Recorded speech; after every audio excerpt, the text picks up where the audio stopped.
to me!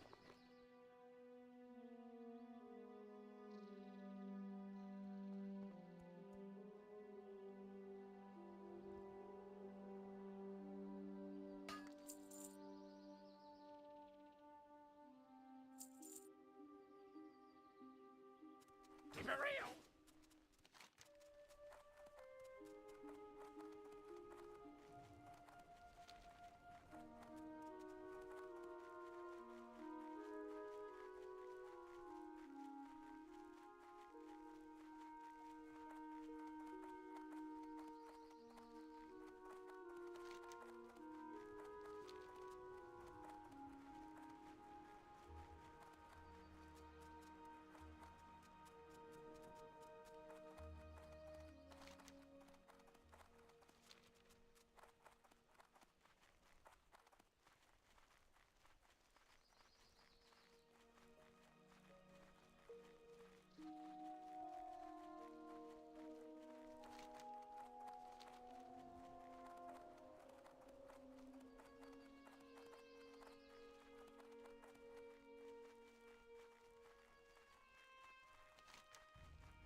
Excuse me.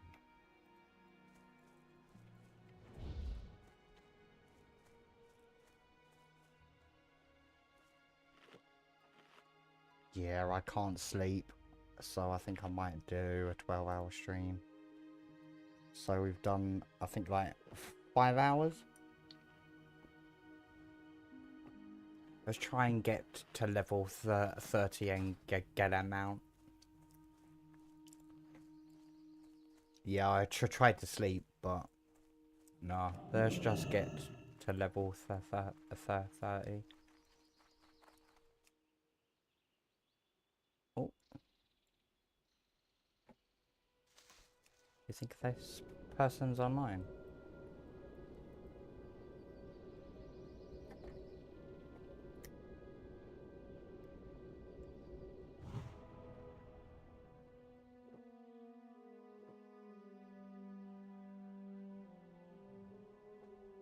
Nah, okay.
What is it? I am forsaken. Embrace the shadow. Speak quickly. This had better be good.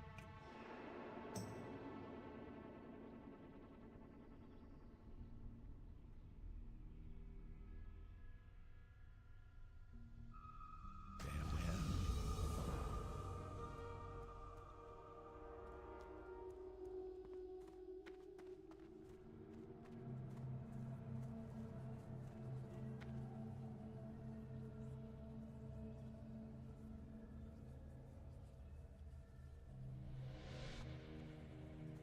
What is it?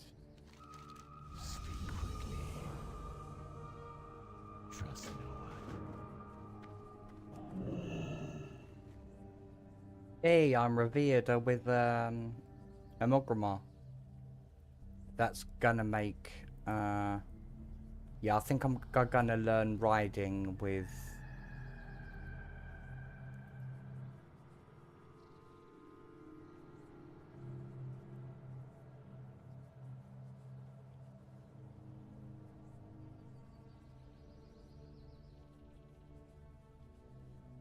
alright.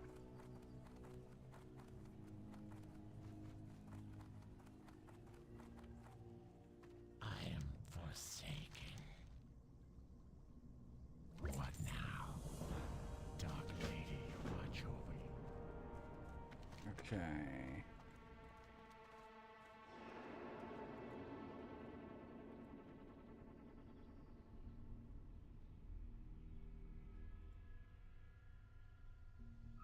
Gnomeregon.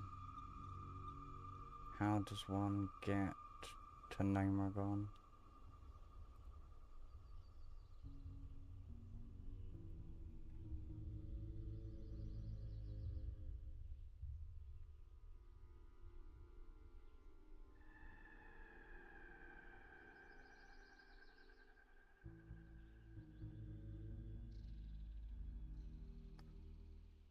Um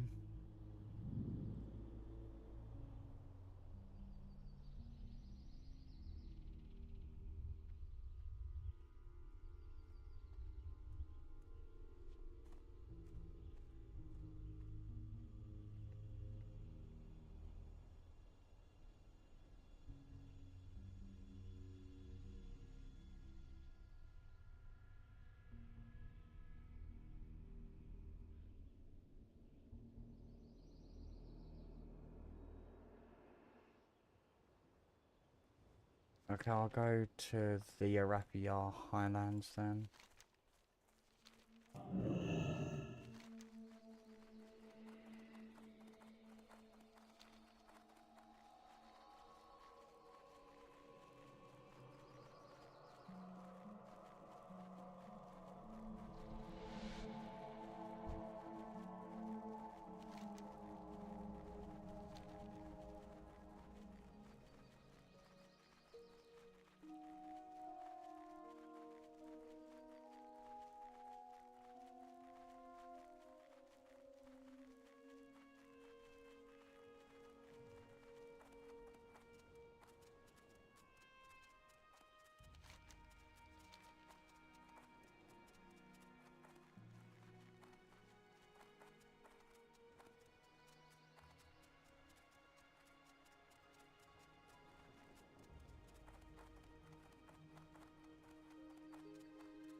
What would you ask?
Zug Zug. Be safe.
crap.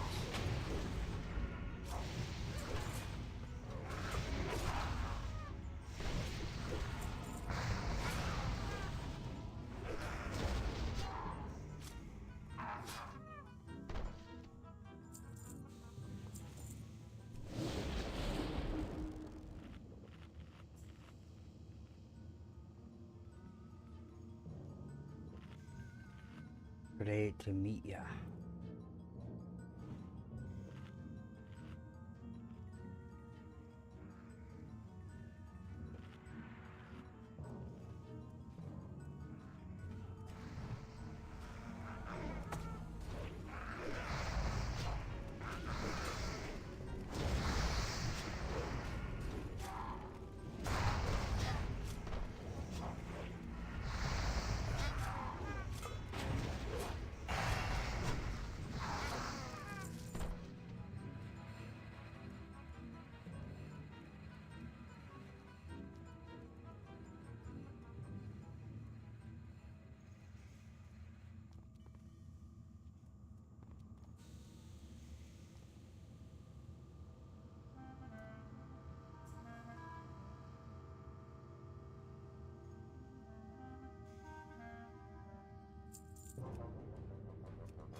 Good job.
Warning!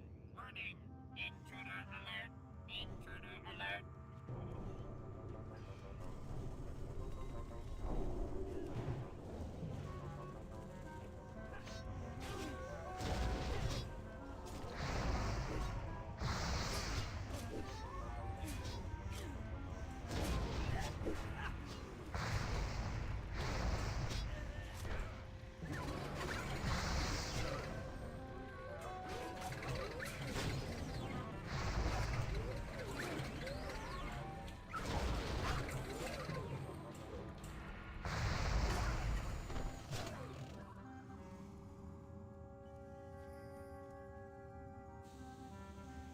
Warning!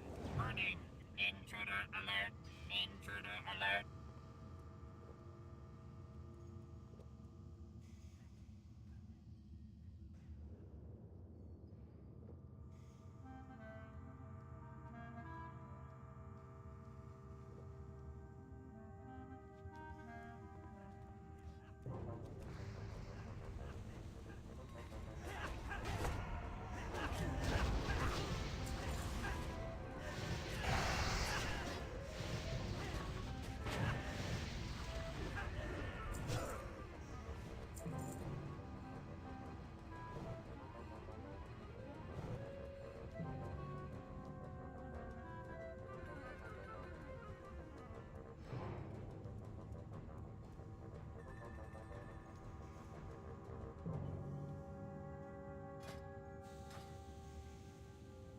We're so close to level 30, guys.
Justice!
Speak, friend.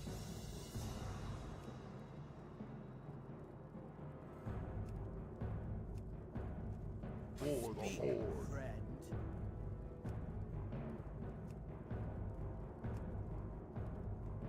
Dabu. What can I do for you?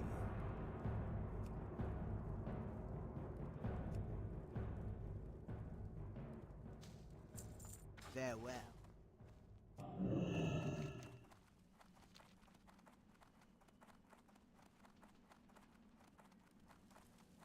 I think I'm gonna ding level 30.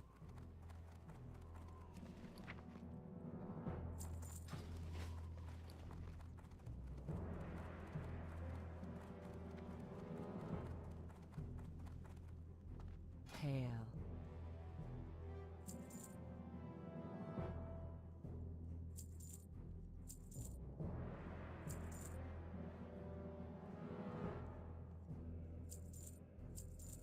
Be careful. Alright.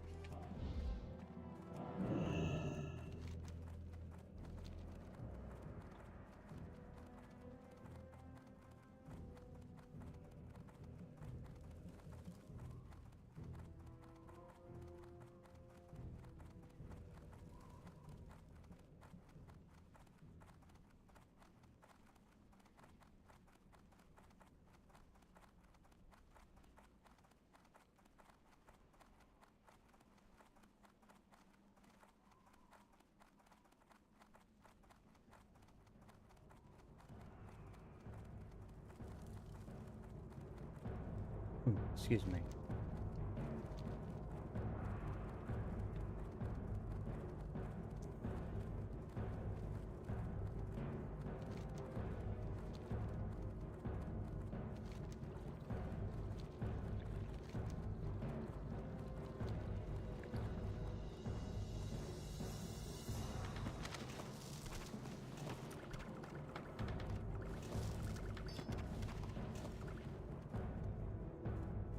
Yo!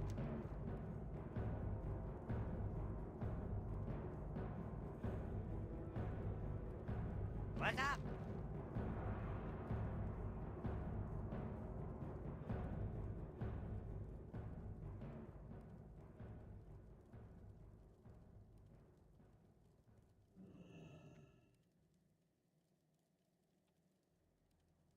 Time is money, friend. Be good.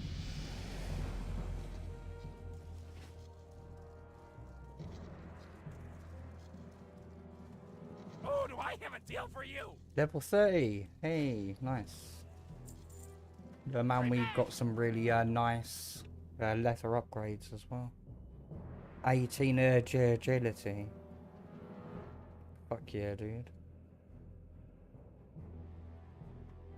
Alright, let's go get the riding.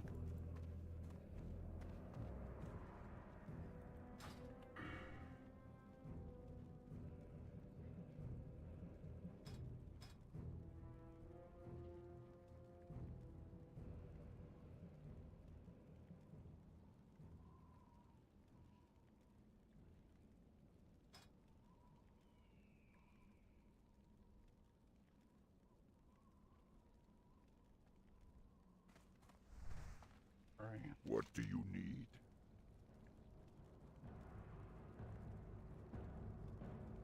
So where's the riding?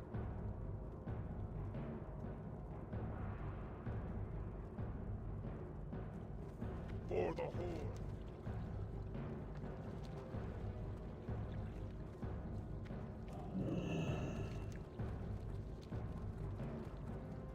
It's here, right?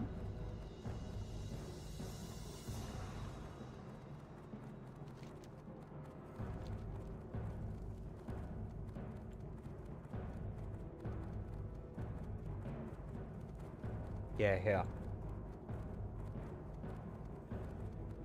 Alright.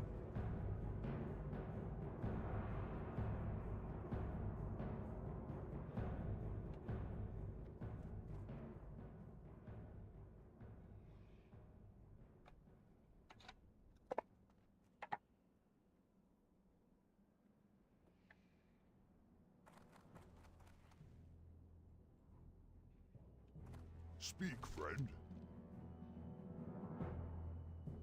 Strength.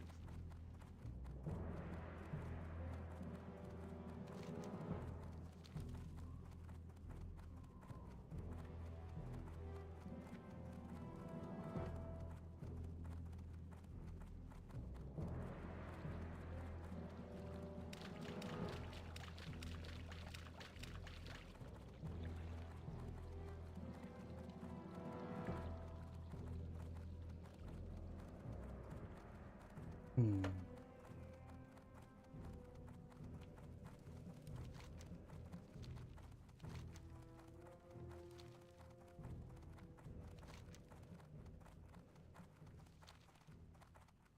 Hey, call to air. Awesome.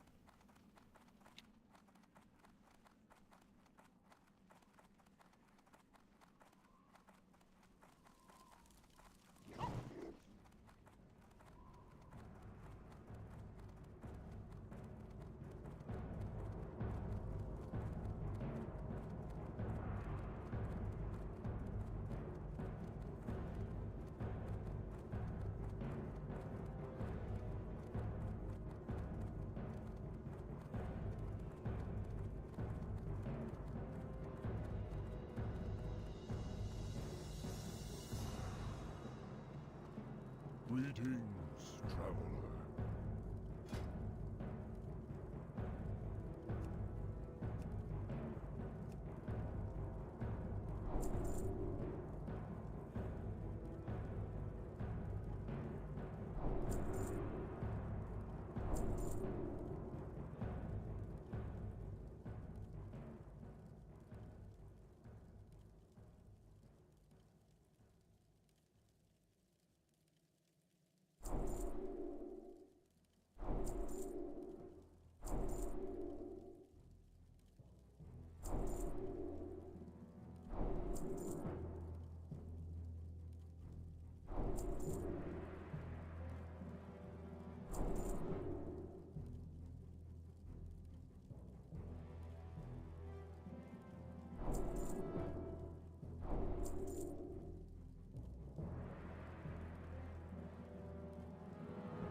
We shall meet again.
Who you be?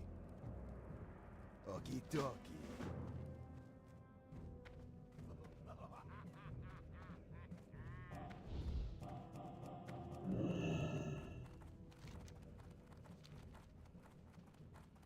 Hey, at least there's no quest I need to go do to get the mare totem. Thank God.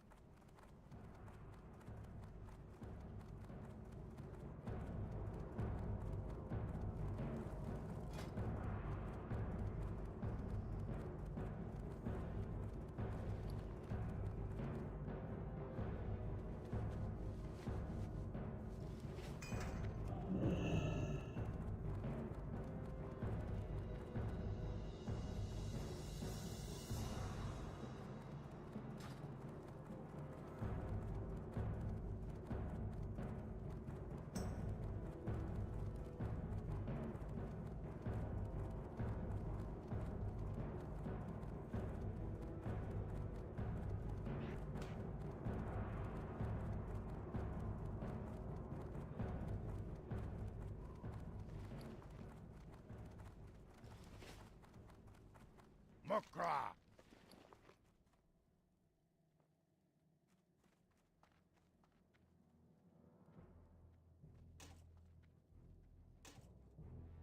Dabu!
How may I aid you? May the eternal sun shine above.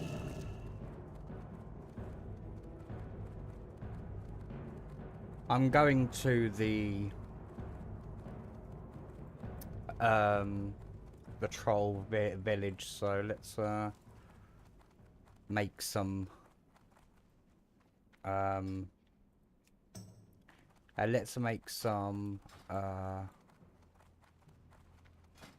gear for the lower levels.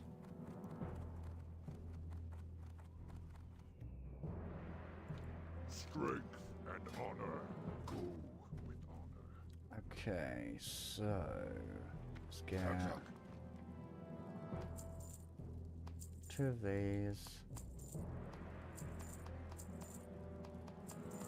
Let's get a stack of these. For the Horde! Okay, salt. Blood and I thunder. need to restock my salt. Right, Strength! let's make these heavy hides.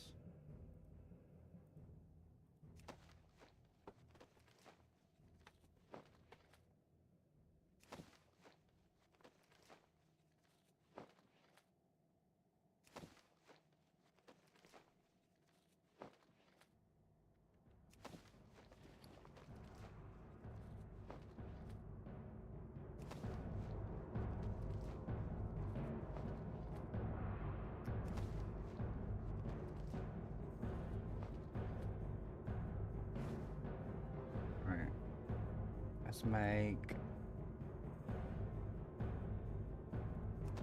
that. This.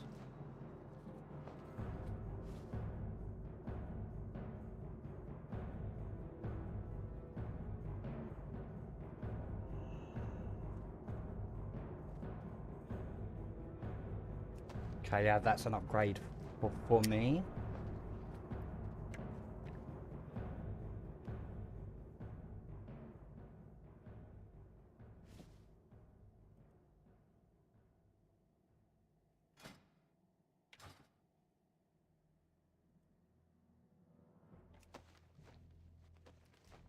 Let's make those for the set for the lower level.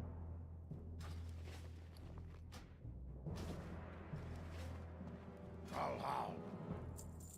Victory! Okay.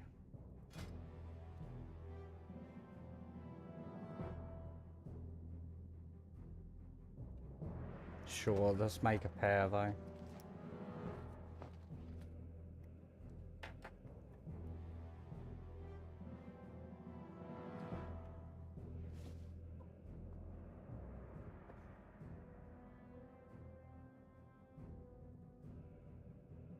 Yeah, all these are shit.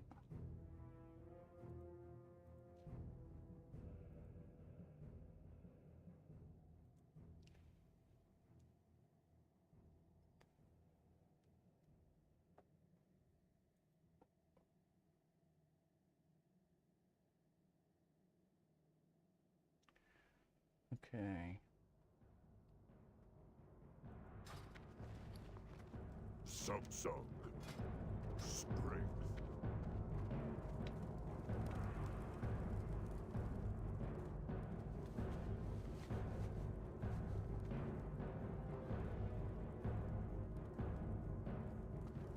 Alright, let's go.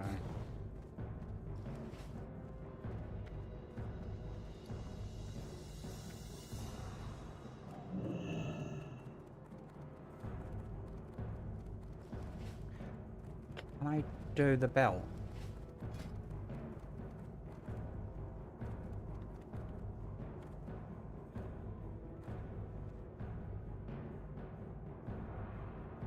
I need a finer leather belt.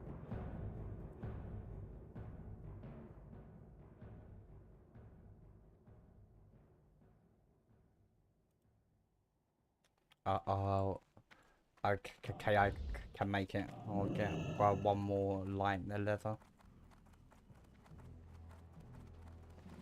And I can give I'm gonna sell that.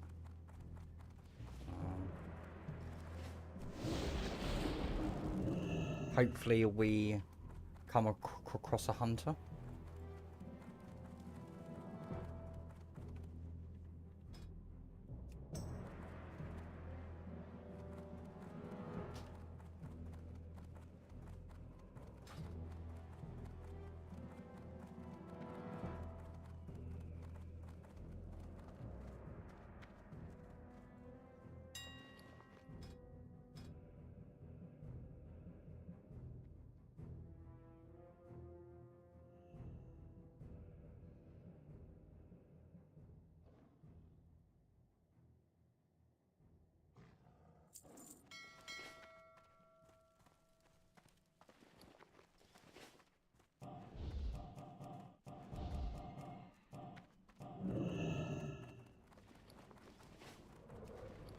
Alright, so we can make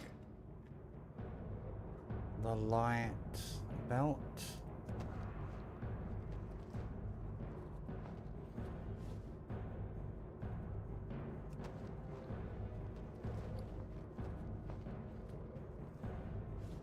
Perfect.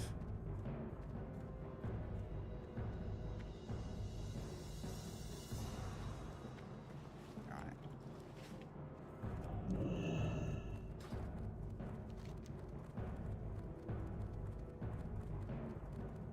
Oh, I forgot to get that. Oh well. Whatever. Oh, I forgot to put those on the auction house.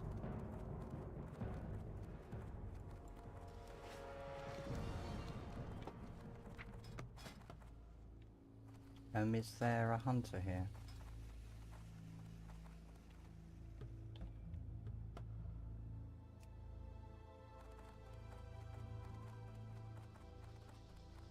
The barons.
Try and get there faster.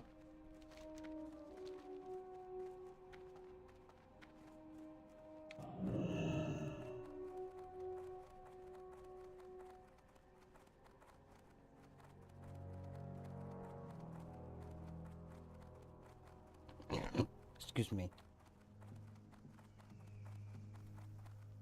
Oh my god, I'm dying.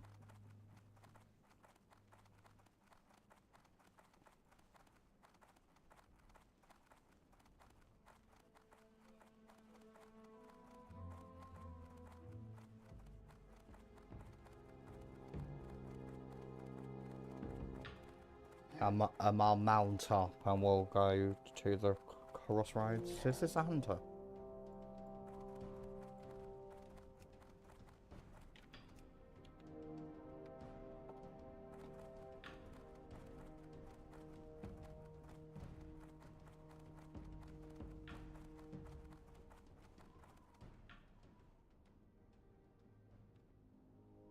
Oh, he's also on auto run, I think. Oh, dang. He just missed out on all of this gear.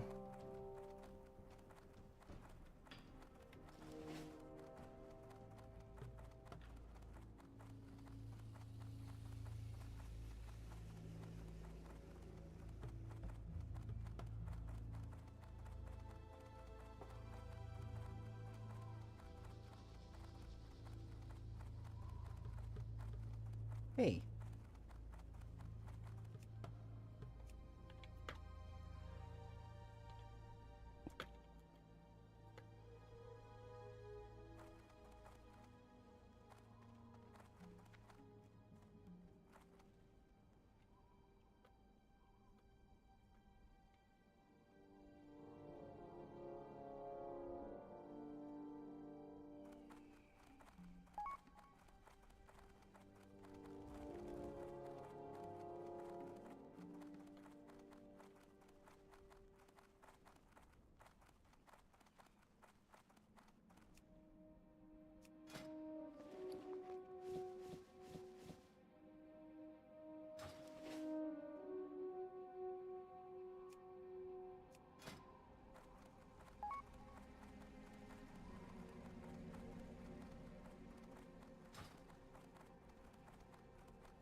Hey, nice. So we managed to find a hunter.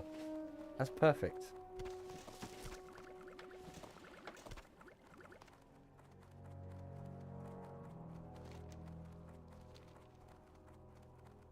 Mission complete, guys.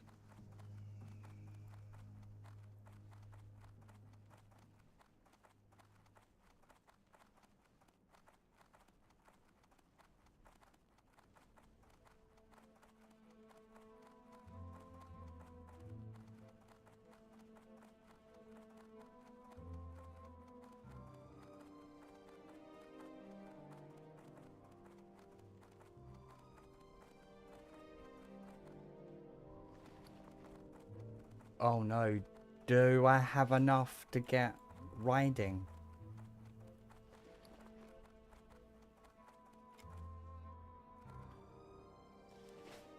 Uh-oh.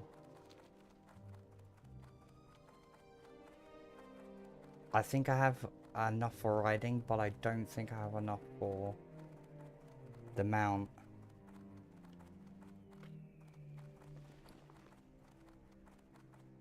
I think by the time I get riding, I think I'm literally gonna just have like 60 silver. Here we go, let's get a raptor. Okay, I think I'm gonna go for the violet. Me got the good stuff, man. Oh. You be careful, man.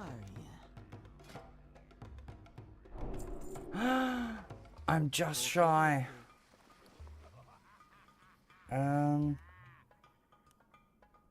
What can I sell?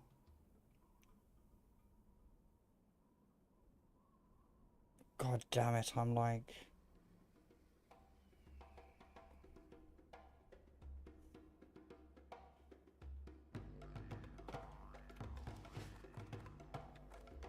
You come get the voodoo. Ah, dang. Emerald or turquoise. Let's go for the green. Be seeing ya. Yeah, the green, but I'm just shy.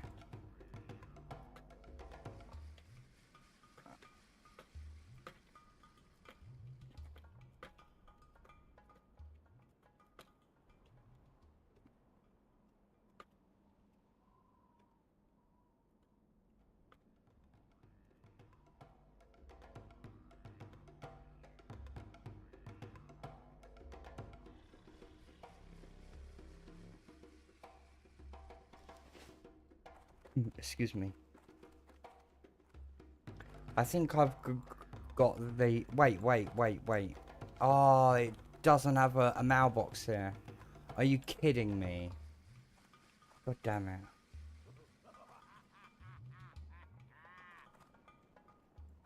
Yeah, if I didn't buy those leathers, I think I would have enough.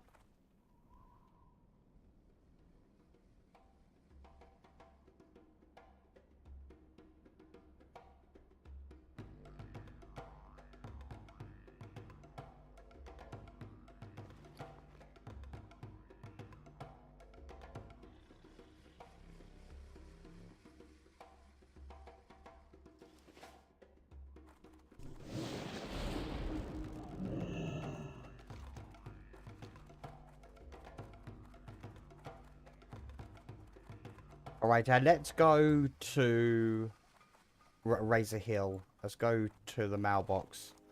Maybe if I get that cash from the auction house, maybe. Of course. Okay, thank you. Just thinking. What? Should I stay here?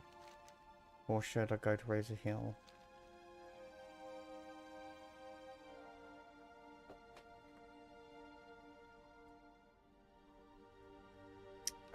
Oh, okay.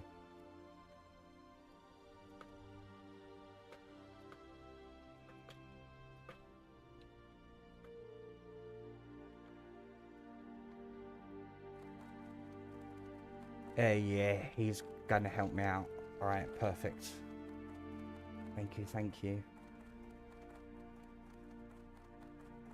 You are a lifesaver, bro.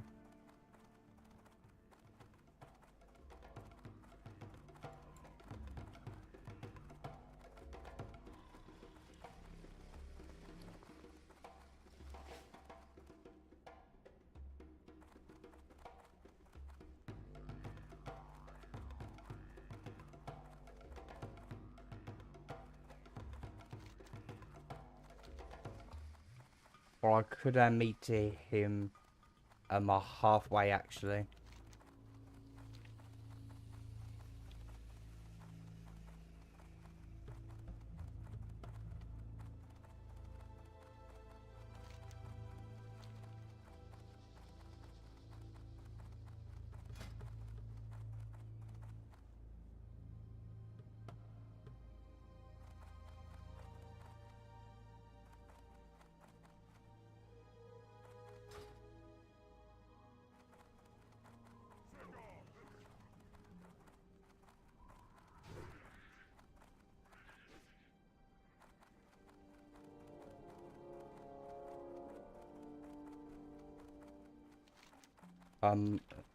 It will.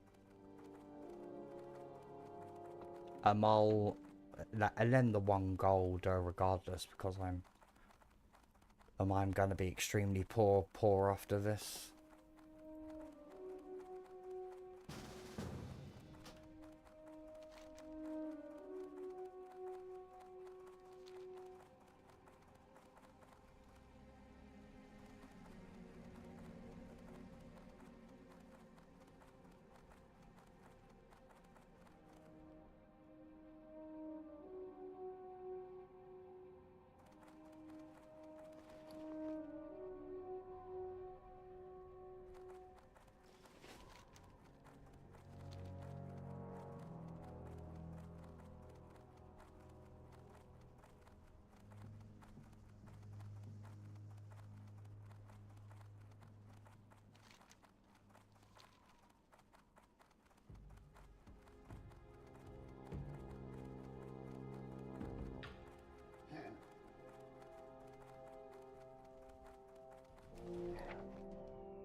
Hey, I still, yes, I've got enough now, but I still will lend the 1 gold because I'm gonna need it.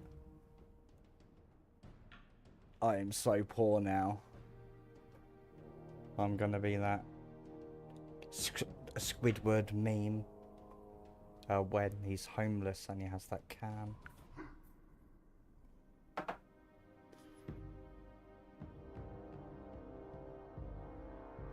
Help me, I'm poor.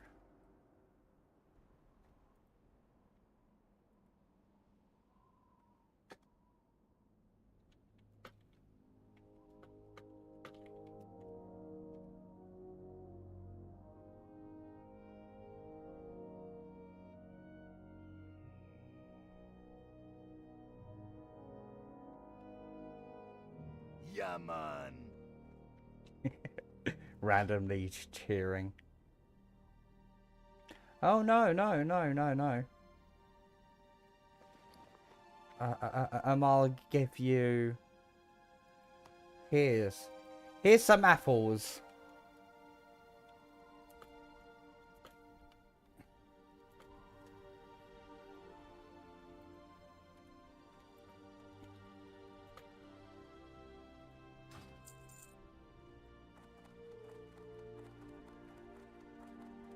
Tar, dude. Thank you.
what you want.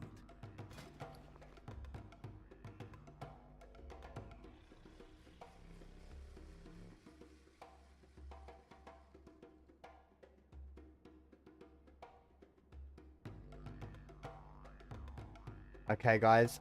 If the dog shit fucking policy to get you are not it. Okay. It is the emerald. Spirits be with you, man. Alright, we have a mount, finally.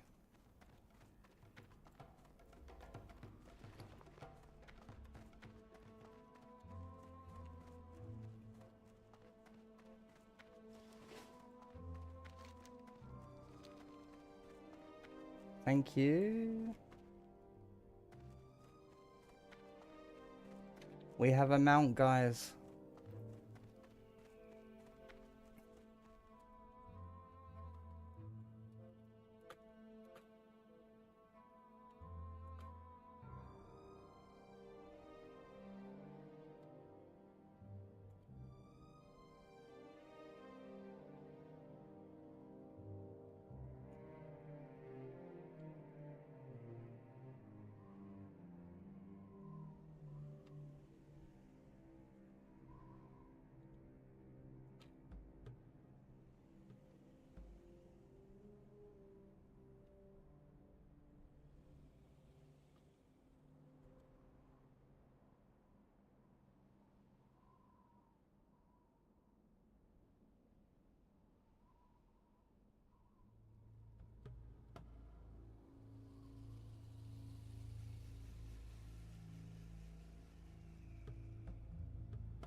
First of all, I need to go get Call to Air.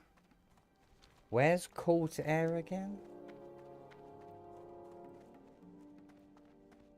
Call to Air.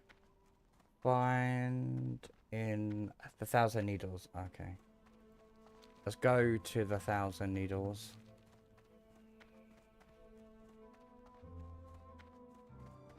Dungeon level.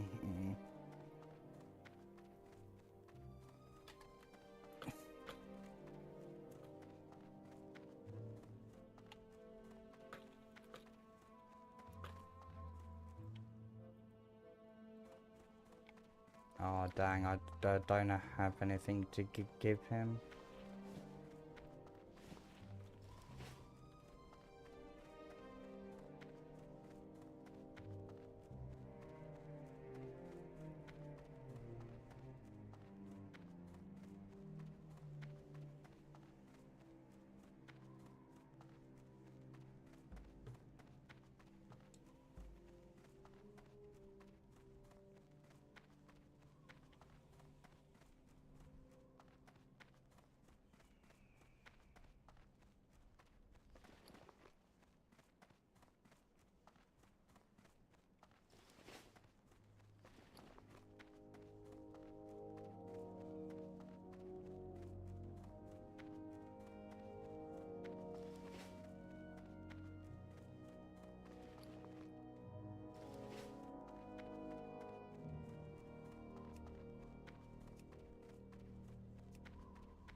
Yeah, well, I might just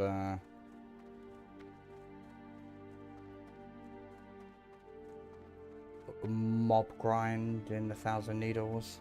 then and just skin.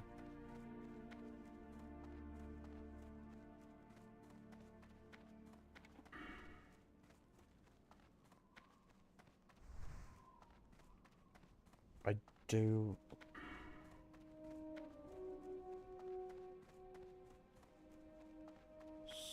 So yeah, level for 41, right? I get dual wielding. Only 10 more levels. Or 11 actually.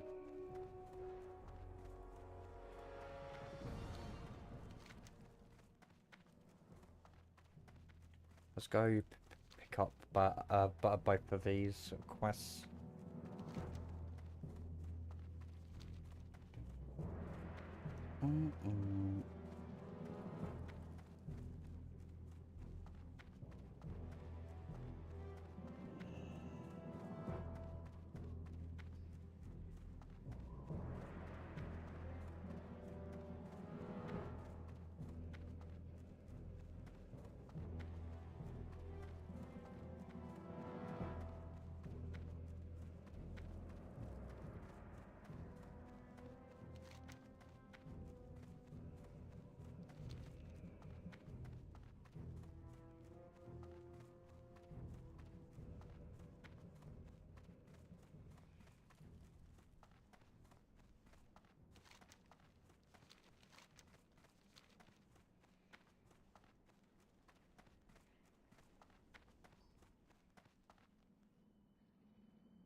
You come to consult the spirits?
Loktar, may your blades never dull.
Magic! Blood and thunder!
Stronghold.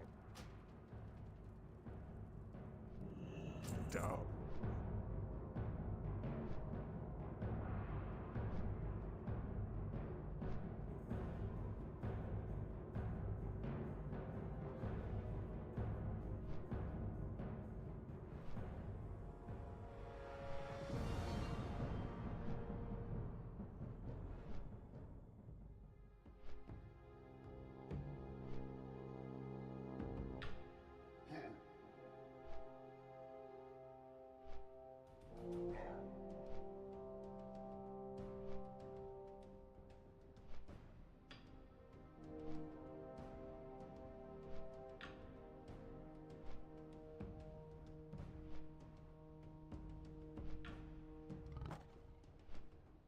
Hey, thank you.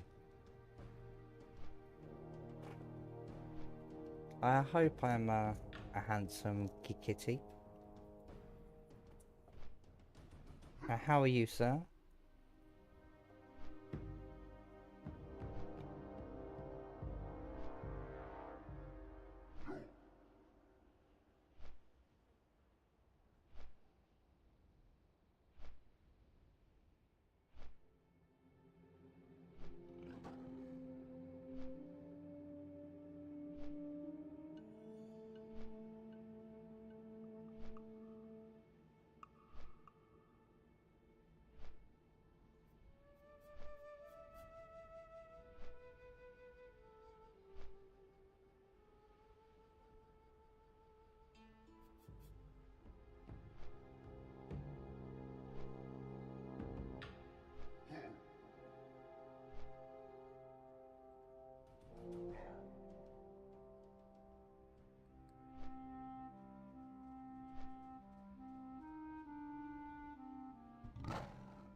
what brings you here? The winds guide you.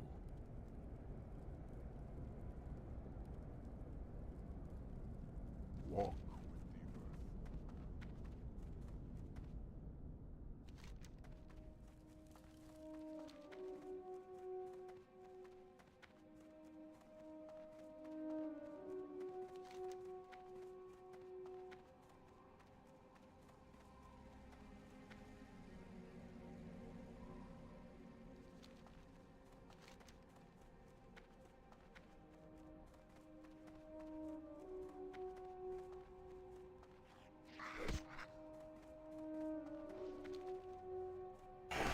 with the earth.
Samsung.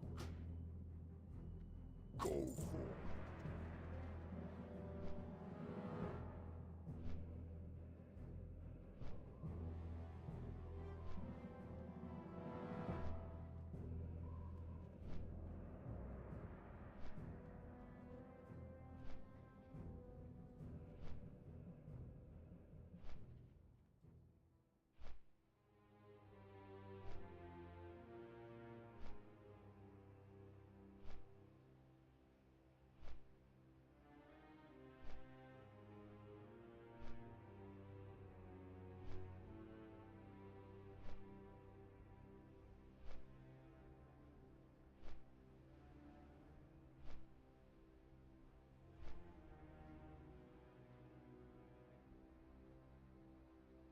"11 months ago, I did something that I never thought that I would do. I tried out World of Warcraft Classic. Originally, I planned to simply play the launch of the 20th anniversary realms, and well, I enjoyed it that much that I just kind of never stopped. And eventually, I set myself a little goal. I want to level every single class in vanilla World of Warcraft. And so far, we have done Warrior, Mage, Druid, and most recently, we just finished Hunter. Now, I definitely don't plan to stop making videos on the Hunter. In fact,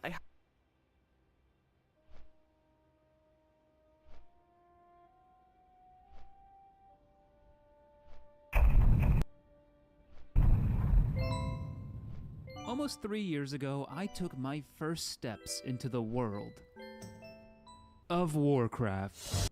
Patreon. All of their names are on the screen.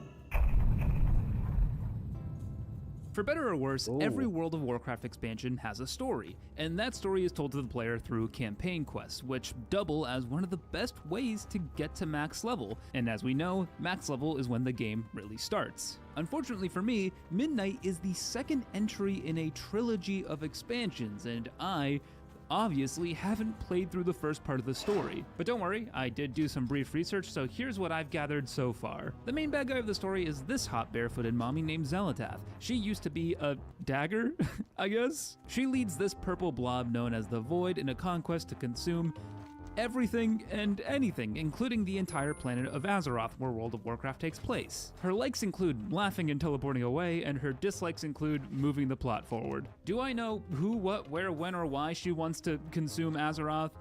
No, I don't understand any of that. I think the Void is just like that. The main good guy of the story, not including ourselves, I guess, because I don't think we like count.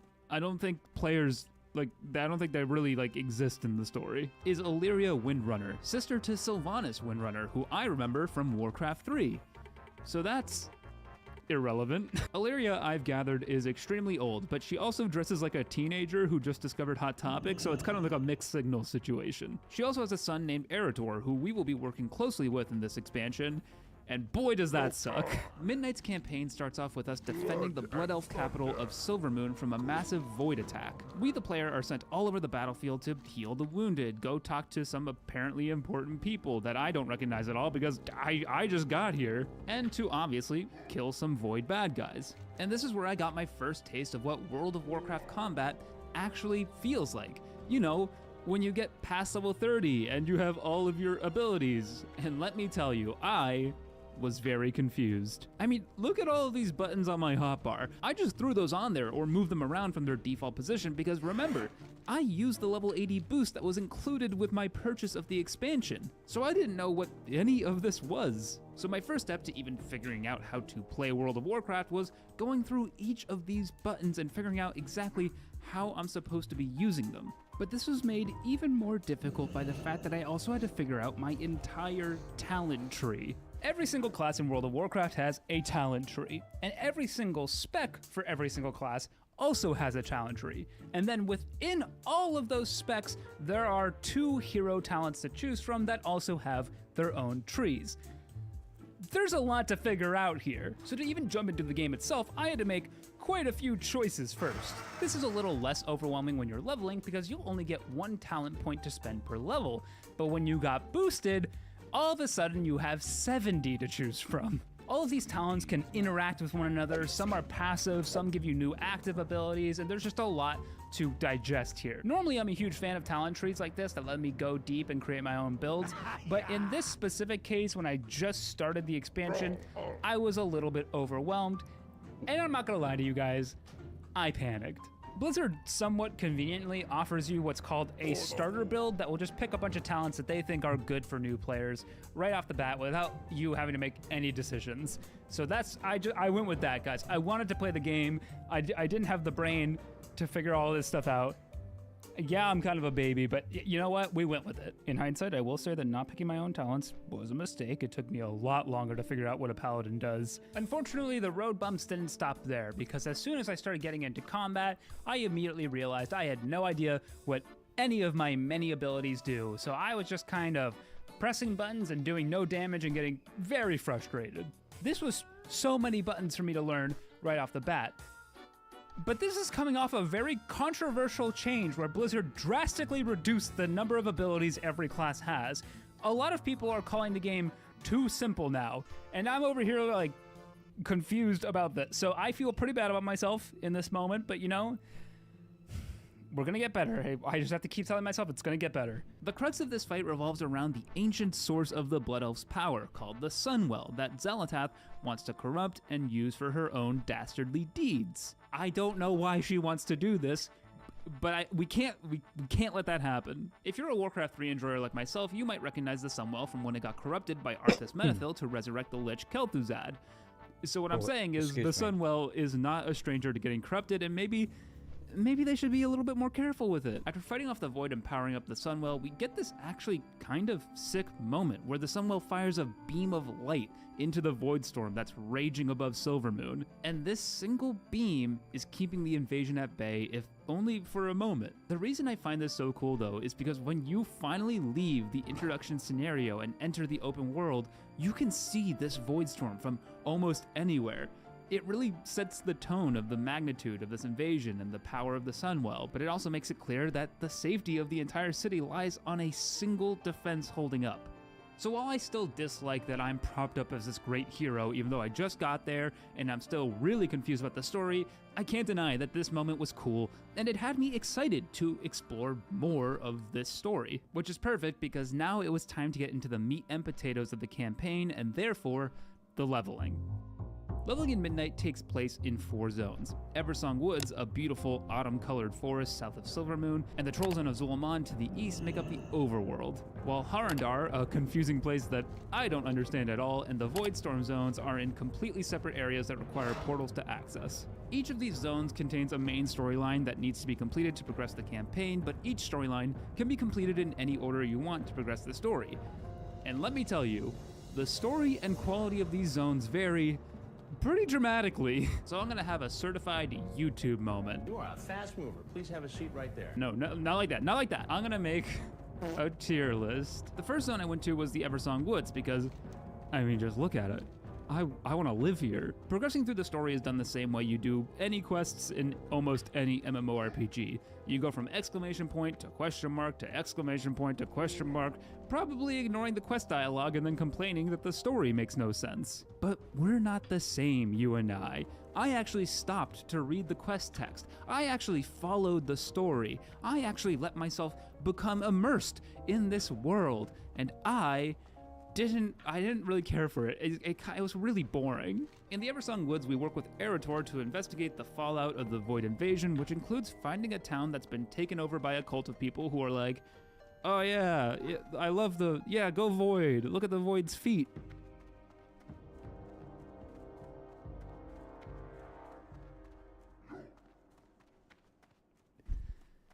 Ow, just hit my hand. The good news is we do get to kill the town's leader in something called a delve, which is kind of like a solo dungeon you can run with an NPC companion. And you know what?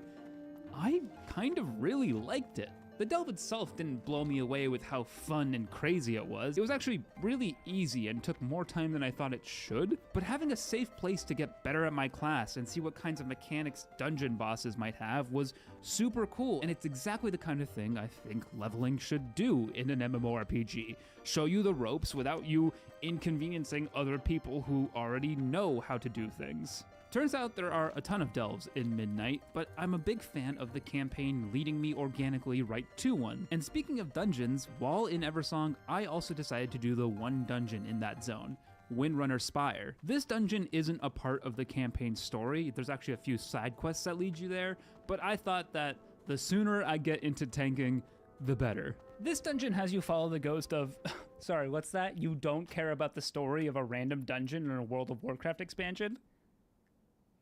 What are you, stupid? Me and my team headed into a dungeon, which was on normal difficulty. In case you're unaware how dungeons work in retail WoW, there are 3 difficulty levels: normal, heroic, and mythic. Heroic and mythic difficulties can only be accessed at max level, which we aren't. That meant we were doing this dungeon on normal difficulty, which also meant that tanking the dungeon was extremely easy. Normal dungeons in retail WoW just mean you do a ton of damage, you take very little damage, and mechanics are completely optional. If you leave a normal dungeon understanding a boss mechanic, then you probably had too hard of a time with that dungeon. But despite the ease of Windrunner Spire, at no point did this dungeon run feel smooth to me. I'd been playing my class for like an hour and a half when I entered this dungeon, so I had no idea what order to use my abilities, which defensives to use. I hadn't figured out my rotation in any capacity yet, so instead of efficiently building up holy power and spending it, becoming very, very tanky by using my abilities correctly, I was just kind of button mashing and praying things would go well. Sometimes my abilities would just randomly light up, so you know, I'd be like playing whack-a-mole, where if an ability lights up, I'll press it. I assume that was a good thing, but I don't really know. The whole experience felt kind of jittery and off balance, and I just felt uncomfortable the entire time. But because normal dungeons are so easy, you actually will find some people talking during the run. And one of our group members offhandedly said that they bound their rotation to 8. Is this a joke I don't get? Perhaps, but maybe it's something more. Maybe it reveals a hint about how I should be playing this game. Because earlier on, when I opened my spellbook to read all of my abilities, I noticed something in the top right corner. Single button rotation. Surely this couldn't be what I thought it was. one button capable of changing itself at a moment's notice to be every button? A single button to rule them all? I tried to resist the temptation. It would be better if I spent the time to learn my class and execute my rotation myself, right? As we finished the dungeon, I felt hollow, like I didn't do nearly as well as I could have, as I should have. Guess what? Non-stop classic. This is all your game.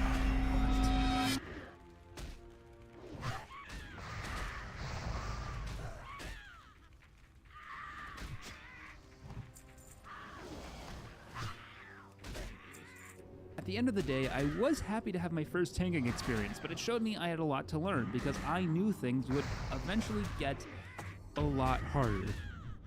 Overall, the story in Eversong is pretty meh, and the quests by the end had me really, really bored, to be honest, but the zone is so damn nice to look at that I'm gonna put it in the B tier for Blood Elf. After Eversong, I decided to head to Zolaman, where we help Lady Liadrin, the leader of the Blood Elf Paladins, genocide the trolls. The good news is that everyone on our side is basically in favor of genocide, and we're the good guys, so this is a good thing. Anyway, this dude, Turelian, who happens to be Erator's dad and also happens to be voiced by Grog from Critical Role, happens to be a real go-getter, and he excitedly starts the genocide. But then Erator jumps in front of his sword and gets hit. For some reason, for the rest of this campaign, this will be referred to as Turelian f***ing murdering his own son, when in reality, Erator looked like a dude trying to commit insurance fraud. Oh, Erator, we're gonna get to you.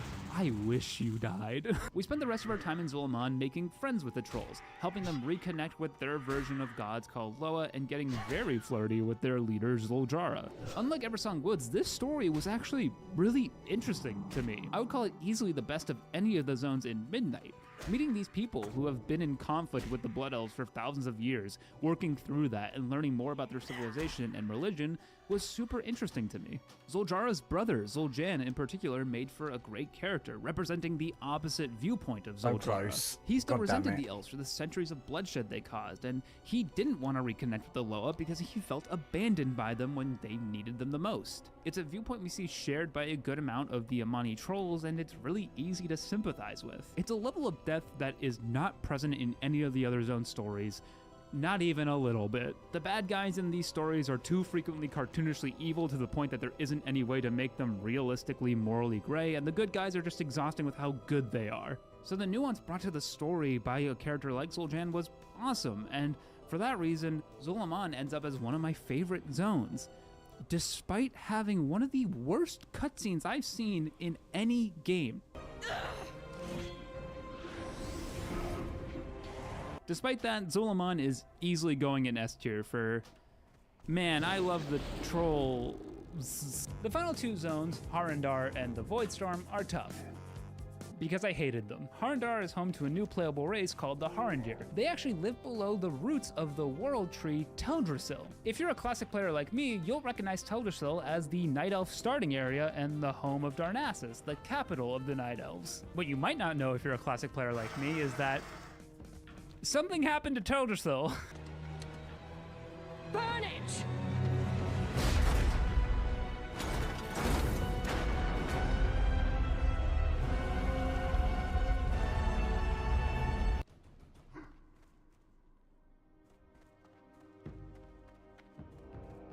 Anyway, we're working with a Harandir called Orwena to do something. I really zoned out of the story at this point, guys. This was so boring. I really thought the Harandir were just more trolls until I slowed down and figured out that they're like a whole different thing. So this was, I can't give you the book report on this, but trust me, it was bad. Let's go with bad. I really don't know what it was about Harandar. The whole zone felt bland to me, despite pretty objectively being beautiful to look at. It all felt, it just kind of meh. It also didn't really feel like it meshed with the rest of the zones I played through. So, I don't know, to me, Harandar is the most forgettable zone, kind of by a long shot. There was one good moment in Harandar, though, and that's that I tanked my second ever World of Warcraft dungeon. This time, the Blinding Veil, which takes place in Harandar. At this point, I had gained a couple levels and started to kind of figure out my rotation, and gameplay became a lot smoother. I started to understand how strong and tanky a prop paladin was during its burst window, and that, get this, I could pull around my own burst window. Smaller pulls when I'm weaker, bigger pulls when I'm stronger. Apparently good tanks do that all the time. Okay, I was told what good tanks actually do is track their teammates' cooldowns too, so that they know when all of their teammates have their big hitting abilities up. But dude, I'm just like staring at my own action bar. You expect me to read anything else anyone is doing? No, absolutely not. But as much as I think the Blinding Veil was kind of a turning point for me understanding my class, Harandar as a whole, it still just kind of loses me. So Harandar goes in D tier for don't think about Teldrassil burning. It's fine. The Voidstorm is purple. God, I don't like this zone, guys. The Voidstorm is extremely boring to me, and I think that's almost entirely due to how one note the visual design of the zone is. That, and it was also just way less fun to traverse than the 3 previous zones. The only redeeming part is that this zone is really central to the plot that was established in the starting scenario. We work with Eretor and his emo mom to weaken the Void forces, even capturing and working with Decimus, a Dominar who kind of serves as a informant for us, but understandably, some of the people on our side are skeptical, like this guy, Lithraxian. Lithraxian is what's known as a Nathrezim, which I recognize because of the Dreadlords from Warcraft 3. Basically, they're like the purest form of evil, and were partially behind the Burning Legion, a bunch of demons who destroyed a bunch of worlds, and they also were behind the Lich King, an entity responsible for the death of thousands. But Lithraxian's not like them. He's a cute little Nathrezim who loves the light and doesn't like genocide. Unless. So eventually, Lithraxian goes absolutely fucking crazy trying to destroy the Void to the point that we have to run a dungeon and kill him before he puts the entirety of Silvermoon at risk with his desperation to kill the Void. It's cool to see multiple examples in this expansion, but most of all through Lithraxian, that fanatical devotion, even to a force that can be as good as the light, can lead you down a dark path. It paints the main battle of this expansion, the one between the light and the Void, in a more interesting light. And that's a battle that is represented through Eretor, whose father is an extremely devoted paladin of the light, and whose mother is infused with the power of the Void. Which is why I saved the secret 5th storyline for last. Eretor's storyline. Oh right, put Voidstorm in C for... Can't you? I don't care. Eretor's questline doesn't take place in a single zone. It takes place across a few iconic areas from the history of World of Warcraft. Our core mission while traveling with Eretor is to go recover some holy relics to empower the people keeping the Sunwell going, but in reality, we're trying to help Eretor reconcile his feelings about the light and, more importantly, his own father. This journey takes us to Lightsoak Chapel, an iconic location in World of Warcraft from vanilla through the Legion expansion. We enter the Scarlet Monastery, a dungeon introduced in vanilla, and kill members of the Scarlet Crusade. The Scarlet Crusade are a long-standing group whose singular purpose is to kill every undead on Azeroth, including the Forsaken, who have been a part of the Horde for decades now. Coming here is a reminder that for as long as World of Warcraft has been around, there have been people using the light to do harm. And finally, we go to the Burning Steps to recover the shattered pieces of Tyrellian's shield, a shield that was originally broken during the events of Warcraft 2. Eretor reforges and attempts to return his father's shield to him, but he refuses it because he's a Ret Paladin now and they don't use shields. And that's where Eretor's questline ends. Maybe I'm just getting nostalgia baited here, even though I didn't play Classic until less than 3 years ago, but Eretor's story really worked for me. I found it smaller and more digestible than the world-ending threat I was instantly presented with in Xal'atath and the Void, and I did enjoy going to all these places I recognized from Classic, because okay, maybe it was a little bit of nostalgia bait. This storyline was so good that I'd almost call it perfect. If it weren't for the fact that I really hate Eretor, this kid, and I say kid lightly because he's like 40, but he acts like he's 12, is so annoying. I don't know if it's his voice actor or just the writing, but every line he delivers is coded in this almost Pixar-level happy tone that when he's trying to portray sadness, it just doesn't come across. It's just, everything feels off with him. So balancing all of that against the quality of the actual story, Eretor's questline goes into F tier for finish the job, Tyrellian. With all 5 storylines done, we have finally completed the leveling campaign for Midnight, and I don't know what I expected. As a new player, the story was still as confusing as ever, where I get called all sorts of big names like champion, even though I've done literally nothing for you people. There are so many characters, and I don't know which I'm supposed to know and not know, it's really hard to keep track of. And I have kind of just a general issue with MMO as a storytelling medium in general, because the player both needs to be central to the story, but also can't be central to the story, which is why you have cutscenes that happen directly after we do something awesome that don't involve us at all. It's all very strange, and you know what? I don't like it very much. But that's over now. Even in the zones I liked, like Zul'Aman, the stories and quests just started to feel tedious, especially just flying from exclamation point to exclamation point. I really struggled to feel immersed or to get myself to care about this story. One night while scrolling through Reddit because I have mental illness, I ended up reading that people were doing a lot of these story quests on ground mounts instead of flying, and I think that's a great way to immerse yourself, and I kind of wish I did that. But the problem is, I would have never thought to do that as a new player. I would have never thought to not choose the flying mount I was introduced to right when I logged in. But regardless, leveling was behind me because with the campaign and a few side quests done, I had hit level 90. And that means finally, after 3 years, I am ready to experience the World of Warcraft endgame.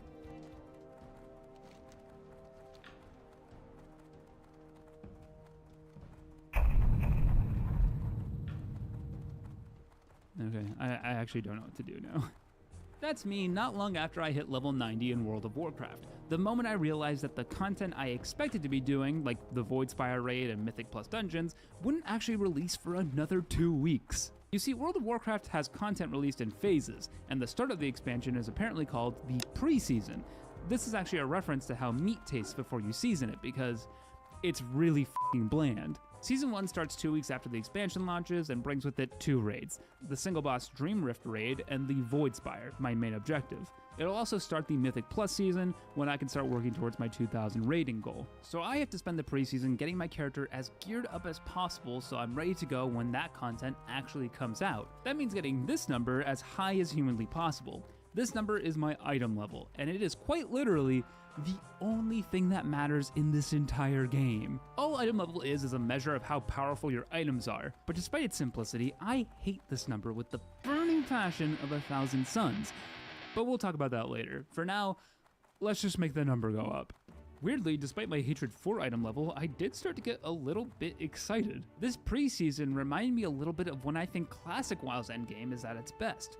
Pre-raid BIS farming. In Classic, before you can walk into a raid, you usually need to spend some time gearing up. You do that by non-stop running a bunch of high-level dungeons that drop set pieces and other extremely good items for your class until you finally have either everything you need or enough to carry your weight in a raid. In Classic Anniversary, I had so much fun staying up late, running Scholomance and Blackrock Depths non-stop, hoping to get just one more upgrade before raid launch. So, you know what? Yeah, I'm in. This could actually be a ton of fun. And unlike Classic, retail has a lot of options for gearing. Like so many. Actually, it might be it might be too many. I was determined in my retail WoW journey to not get sucked into a loop of looking things up, watching tutorials, and just following a strict guide. But what ended up happening is I got a little lost. So after a little bit of just standing there not doing anything with decision paralysis, I finally decided to just go check out Delves, the solo content I was introduced to during the campaign. I felt like it would be nice to have an isolated place to both gear up and continue improving. Delves ramp up in difficulty from tier 1 to tier 11, but the rewards also get better with the increasing difficulty. So I was determined to push these delves as far as I possibly could because I really enjoyed having my little safe space. I managed to get the first few tiers done with absolutely zero trouble, like they were actually ridiculously easy, and the rewards range from completely useless to pretty okay. But that made sense to me. I'm in the lower half of the tiers, so the rewards are going to kind of match that vibe. I figured I just needed to push a little bit further, and nope. Turns out that I can only do up to tier 7 right now. You see, it turns out in the preseason, delves cap out at tier 7. So no matter how much I want to keep going with delves, because I figured the more challenging they get, the more fun I'll have, I have to stop. I just have to stop playing that.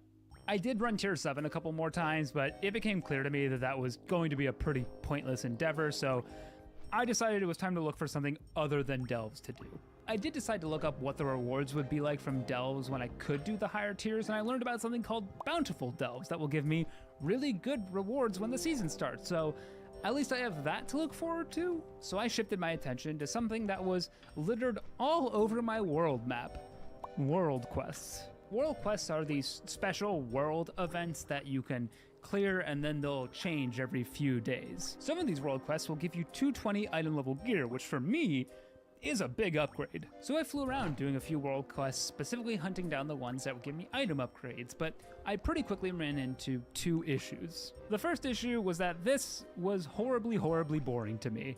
I was not having fun doing world quests.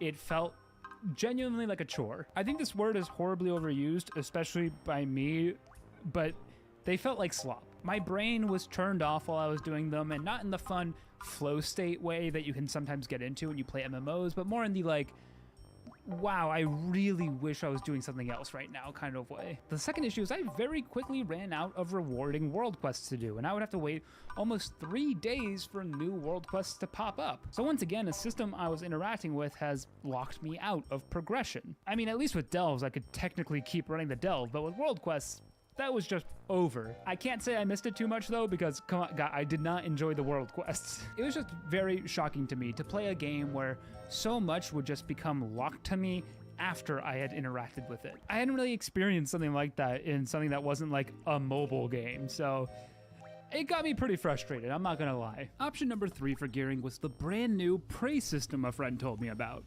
The friend was Google. I have no friends. I know I said I was trying not to Google anything, but honestly, this game, it has so much going on that eventually you're gonna have to look things up, okay? So I caved. With Prey, you're sent off to a zone to hunt down a target assigned to you by this guy, Astalor. Astalor is two things: very hot and very freaky. You're basically murdering on his behalf in return for literal anguish, so that's nice. When in your target zone, you slowly uncover their location by doing basically anything.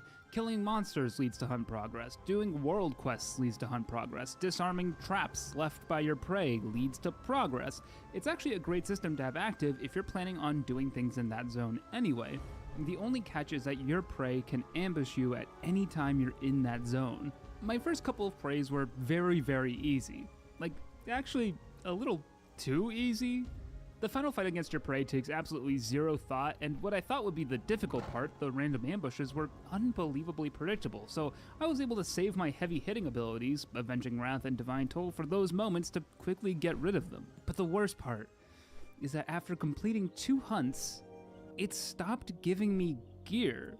The silver lining was I unlocked hard mode prey that was still easy and gave me even better gear, but that was also time gated after I did only 2 of them. I was lucky enough to get a high item level weapon and ring from the hard mode preys, but I felt really frustrated that I was running into forced stoppage points at every turn. I had now encountered 3 systems with strict time gating, one of which I had to wait 2 days to continue doing, and 2 of which I had to wait until the weekly reset on Tuesday to keep interacting with. So at this point, I was just getting frustrated with World of Warcraft in general. These weekly caps I felt weren't clearly communicated to me, and were also all over the game to the point that I felt like I was getting in trouble for wanting to play World of Warcraft.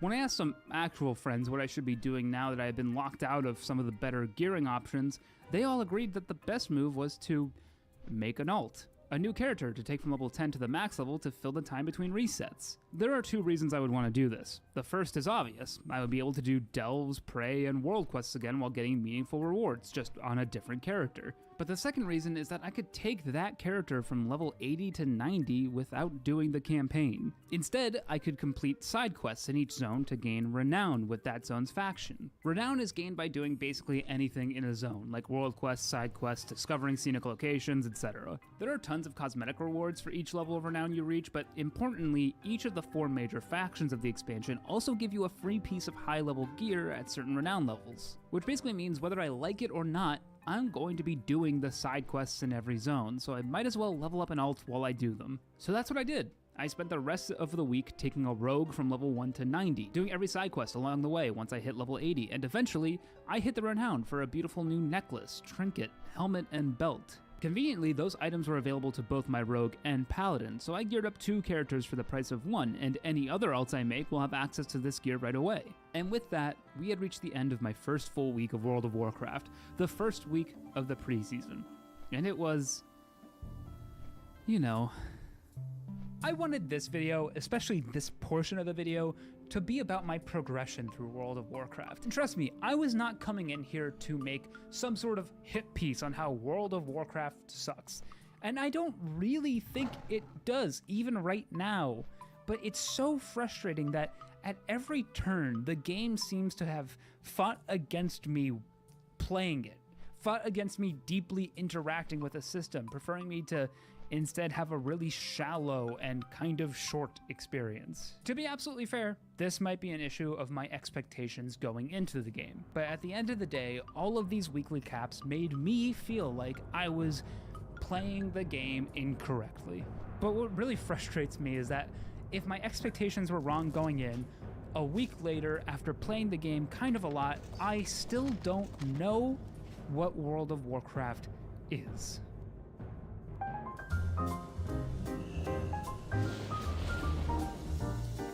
World of Warcraft is an MMORPG. You look it up, and that's what it says. So if I went into this game with the expectations of an MMORPG, I would have thought there would be deep, meaningful character progression. But over the course of its history, World of Warcraft has shifted away from being an MMORPG.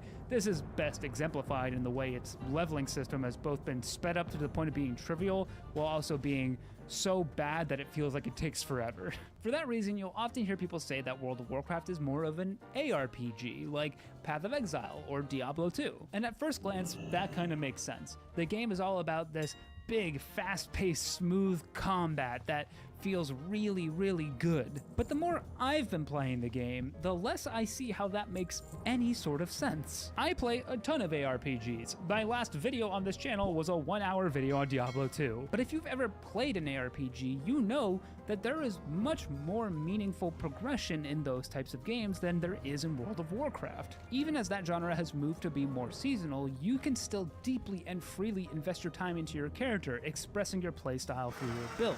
And most importantly, expressing your playstyle through your itemization. I'm not gonna lie to you, this is kind of a side rant, but if World of Warcraft is an ARPG, why are the items so boring? I've already said this, but the only thing on your character that matters at all is this number, your item level. If an item has a higher item level, there is a 99.9% chance that it is a better item to wear. There's a few reasons for that. One is that the stats in World of Warcraft are just kind of boring. The second is that items very rarely, if ever, have cool additional effects that mean an item that might have worse stats on its face are actually better for the type of build you've made, or maybe even cause you to reconsider your build altogether. You will occasionally see trinkets that do unique things, but even still, the best trinkets of the game are ones that just give you stat bonuses every so often, so that's kind of boring too. But the reason I'm vilifying item levels specifically here isn't because other games don't have item levels, they actually all have item levels, but none of them make item level as central to your character as WoW does, making it visible not only to you right on your character screen, but to any group you might apply to. So your character progression at endgame is literally just about having one single number go up, and it's not deeper than that. And that doesn't feel very ARPG-y to me. All of this is to say that by the 1 week point, I was hoping to understand what WoW is so I could start enjoying it for what it is, but I still don't really know what it's trying to be. But regardless, it was time for me to move on to week 2 of preseason, a week in which I didn't play my paladin all that much. Most of my playtime was geared towards the new Mythic dungeons. Mythic dungeons, normally called Mythic Zeros by the community because they're the step right before you get to Mythic Plus dungeons, are just harder versions of Heroic dungeons. And for the preseason, these drop the best possible gear you can get. But I don't even care about the gear that these dungeons drop, because let me tell you, this was the most fun I have been having in World of Warcraft since I started. Unlike normal and even heroic dungeons, these dungeons aren't quite pushovers. They're not the hardest thing you'll ever do, but you do probably need to start understanding some boss mechanics and executing them correctly, or else your group will wipe. And I really like that. I like thinking when I play a game. One of my favorite memories from this past week is doing the Blinding Veil on a Mythic 0, and me and my group actually struggled to kill the final boss. We wiped twice because none of us knew the mechanics. Turns out I needed to correctly position the boss so that the orbs wouldn't reach him and power him up before the other party members could absorb those orbs. And we also learned that when he does this beam attack, you need to point it at the corpse of ads he had previously summoned, or else he would resurrect them. Once we figured those two things out, we got the boss down no problem, and it felt really, really great because while I can constantly criticize the way this game's progression works, what I can't doubt is that skill progression, your own personal skill, still feels really good in World of Warcraft. I was in Discord with a friend when we ran this dungeon, and I literally asked if we could run Blinding Veil again. And that's when I learned that you can only run each Mythic 0 dungeon once per week. Honestly, my gear wasn't all that bad by the end of the preseason. There was just one more thing I had to do to put the cherry on top.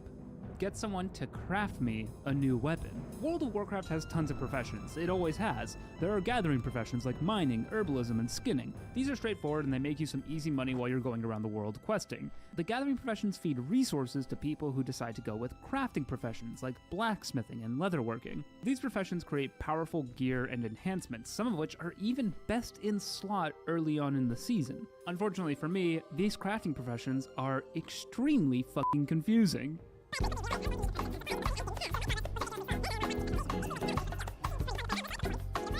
Anyway, the only currency I really needed to get my best weapon crafted was something called a Spark of Radiance. You can get up to 2 per week because obviously they're capped, and they have to be sent to the crafter to get your item crafted. To decide what I wanted crafted and how to get it crafted, I just looked up a guide for Protection Paladins, saw what the best in slot crafted weapon was, got all the materials for that weapon, asked in trade chat for someone to make it for me, got like 100 whispers from bots in less than a second, chose one of them at random, gave them a big tip, and boom.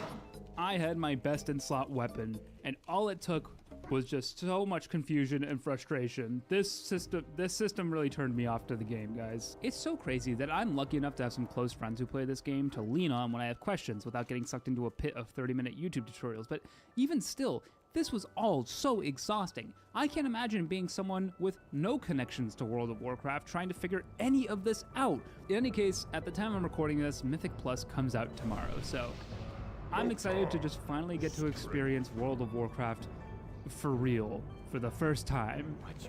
But for now, I'm gonna log out and go to sleep.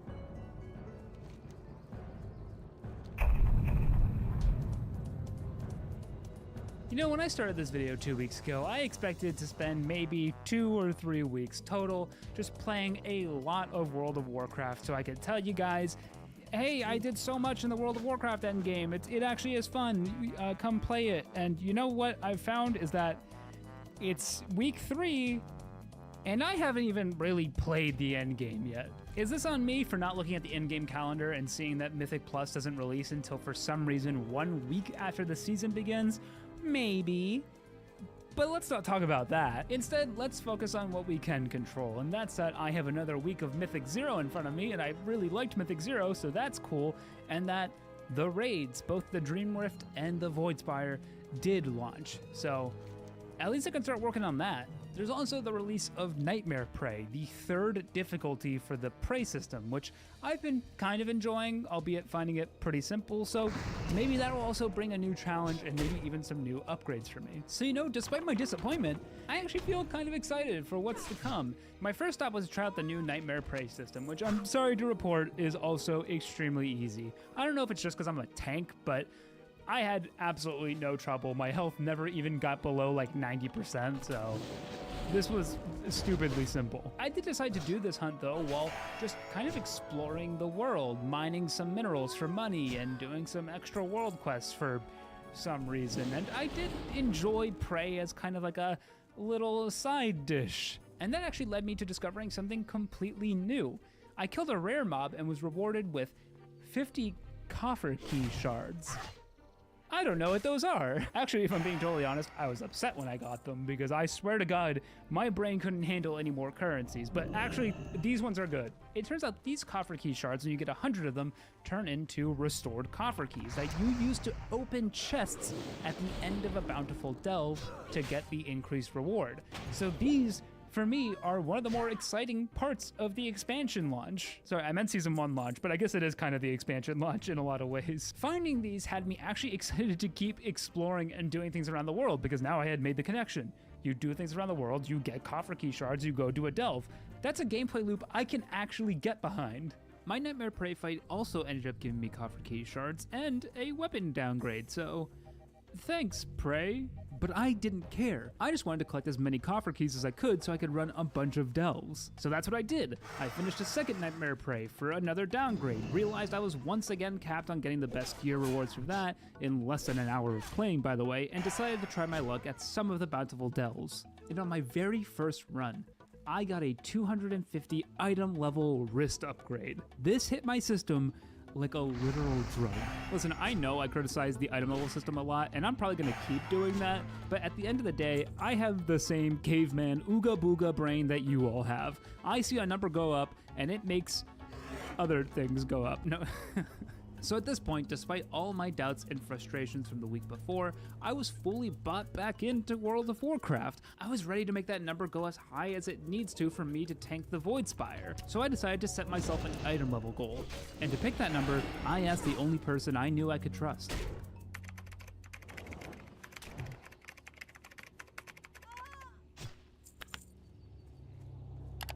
Okay, interesting. So I think I'll just do a bunch of bountiful delves, some more mythic zeros, and ignore that completely. My next bountiful delve took place in a mushroom-themed fight pit, and while I love it thematically, I was less in love with the trinket it gave me. I also managed to snag minor cape and necklace upgrades in a few of my other delves. This is also when I learned about using those crests I've been getting from certain quests and especially delves to upgrade my gear.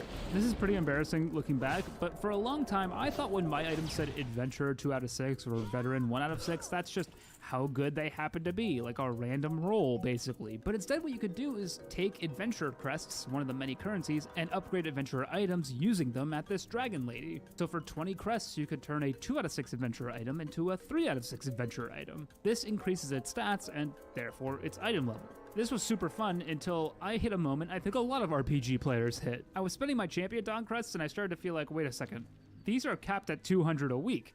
What if I'm wasting them? What if I'm permanently setting back my account because I'm misusing my champion crests? Would I have felt this way regardless because I'm just a prototypical RPG player who harvests consumables like nobody's business? Probably, but this was another case where weekly caps really started to negatively impact the way I was experiencing the game. And for that reason, I actually stopped upgrading my gear entirely for a little while until I did some more research into how I could best use this limited resource I had. Of course, I decided to head back to Bountiful Delves. I had started the day with 8 coffer keys and I had 4 left. I saw no issue burning through those today before figuring out how to get more keys for later. So as I looked at my map to try and figure out which Bountiful Delve I wanted to do next, I realized there were no Bountiful Delves to do next. I had done all 4 that were randomly selected for today, and if I wanted to do more, I had no choice but to just wait until tomorrow when new Bountiful Delves were selected. It was another cap. But you know what? I had other things I could work on, so I wasn't too upset. I decided instead to go back to Prey because I could get 75 coffer key shards per hunt. And yet, after completing a hunt that had coffer key shards listed as a reward, I didn't get any. So I did another hunt, once again with coffer key shards listed as a reward, and once again, I got 0. After Googling what was going on, I learned, unfortunately, that characters are limited to 600 coffer key shards a week, meaning they can do 6 bountiful delves a week. The extra 2 I got were from a special delve quest that starts with Season 1, so that's why I had 8 this week, but typically you'll only get 6. I don't know why I was still getting coffer key shards listed as a possible reward when I was capped. That was frustrating, but more so, I'm just really disappointed that once again, for like the millionth time, a system I was really enjoying interacting with and wanted to really interact deeply with had just stopped me and told me, no, you have to wait longer if you want to do that. But you know, maybe I'm just used to it at this point because I wasn't upset for all that long. Maybe it's because I remembered something special about Season 1 that I completely forgot about until, like, right now. This bad boy right here is the Great Vault, and believe it or not, the entirety of progression in World of Warcraft relies on this. By completing certain activities every week at certain difficulties, you'll get rewards on the next reset, so next Tuesday, from the Great Vault. There are 9 slots to fill in total, 3 from defeating raid bosses, 3 from completing dungeons, and 3 from completing delves. So with my delves basically covered for now by virtue of me grinding out a bunch of them, I decided to head back towards Mythic Zero dungeons because I really enjoyed those.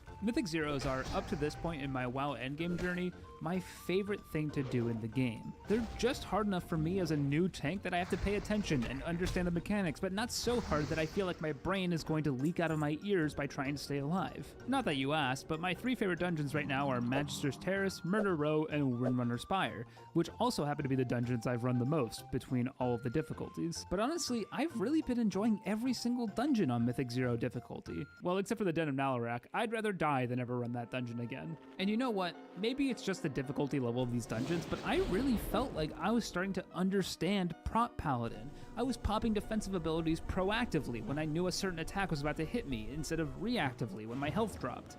I was confidently moving through dungeons, controlling pools, and most importantly, staying alive. Doing my weekly Mythic Zeros had me so excited for Mythic Plus next week. I felt prepared, and even though they only gave me a single minor cape upgrade, I felt strong. Like I could take on anything that came my way. Like I could take on the Void Spire.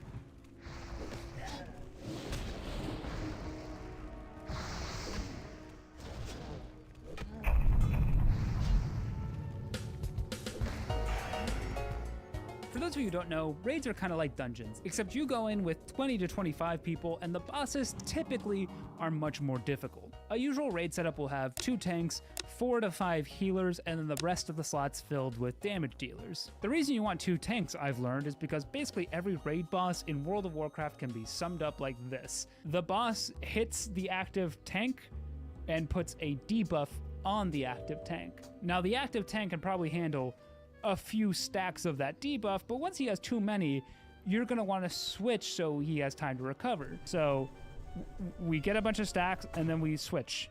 And so the other tank now is getting stacked. This is a really great illustration. I'm really proud of myself for this. I hope you like it. It's important that the tanks do their job correctly because usually if a tank messes up their mechanic, which probably involves absorbing a lot of damage, it's very likely the entire raid will die in one shot. So it's all on me. It's worth noting that most sane players, if they're going to do raids in World of Warcraft, join a guild that enjoys doing raids so they can hop into a Discord server together, talk on voice, communicate, you know, just generally have a good organized time. I didn't do that. I didn't do that. So we're gonna do what's known as pugging the raid. Pugs are groups of completely random players that get together and try to take down raids. They are extremely unreliable and usually is where you'll hear the most heinous things you've ever heard in your life. I did think it would be good to have at least one friend I could rely on who could maybe coach me through some things I was missing as I went through this raid. And that friend is Theory-Wise. He is a former cutting-edge mythic raider. He told me to tell you guys that. So he and I started a group and we headed towards the Void Spire. The first boss of the Void Spire is Imperator Aversion. He summons 3 adds on a tic-tac-toe board, and you as the tank have to position the boss over 2 of those adds while absorbing a massive hit. If you do so correctly, only 1 add will finish claiming a space, and the cycle will repeat. The goal is simply to kill him before he claims 3 in a row. It's really not that hard.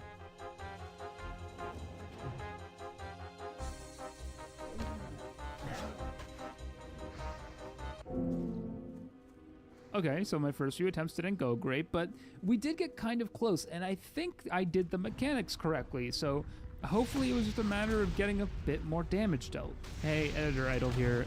Guess I'm really a tank now, because not only am I blaming my teammates for my problems, I was also making a pretty massive mistake during this boss that I didn't notice until I was watching the footage back. You see this little icon on the boss? That's a buff he gets from being too close to one of the tic-tac-toes he summons. That buff not only makes him deal 75% more damage, it also makes him take 99% less damage. So me and the other tank were doing a certified bad job. This is probably the reason that that first pug group completely fell apart and we had to rebuild from scratch. But luckily, the second group went much smoother. Probably because I accidentally did the mechanic right this time. Just like that, my first raid boss ever was down. And I tanked it. I know it sounds lame, but I did feel kind of proud of myself in this moment. Through all the MMOs I've played, I've never played a tank, and I've definitely never tanked something like a raid. So even though we were only one boss down out of 6 total, I was happy, but there was still obviously a lot more work to be done. The second boss is equally simple. This boss is a slam attack, and the 2 tanks need to take turns absorbing the damage from the slam attack. This is really simple and shouldn't cause too many problems, which is why I died instantly. And also the raid wiped. Genuinely, I have no idea what happened. I've watched this back a few times, and I'm sure someone can explain it to me, but I'm lost. I don't know how I went from full health to dead here. The crazier part is after making literally 0 adjustments, the second time, we killed the boss pretty easily. So before I knew it, we were 2 out of 6 on the Voidspire raid. These bosses may not have been hard, but it was a real confidence boost just to get any bosses down at all while I was tanking. It especially helped that throughout this raid, me and the other tank I was working with were constantly communicating with each other. So the raid moved on to the third boss, where after moving the boss away from some orbs and dancing around lasers, we were able to down him in 1 shot. At this point, I was on a high. We were halfway through the raid. Me and this other tank were vibing.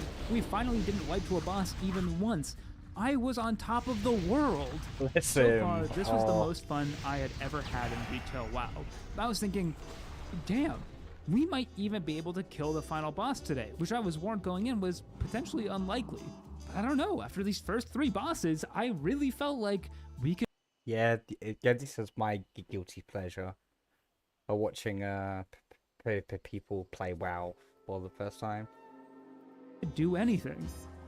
That was until meet Veilgore and Ezorak. These are 2 dragons that need to be fought and killed at the same time. They bring with them multiple mechanics, many of which can instantly wipe a raid, no questions asked. They probably caused more groups to disband than any other boss in the game, and unfortunately, our group would be no different. Me and the other tank each took 1 dragon, but unfortunately, it would not be long until a mechanic was messed up and the entire raid wiped. Unlike our other failures, on this one, we were not particularly close to killing the dragons, and unsurprisingly, after just 1 wipe, players started to leave. But we did fill the spots, and we went back. And we wiped again, and so more people left the group.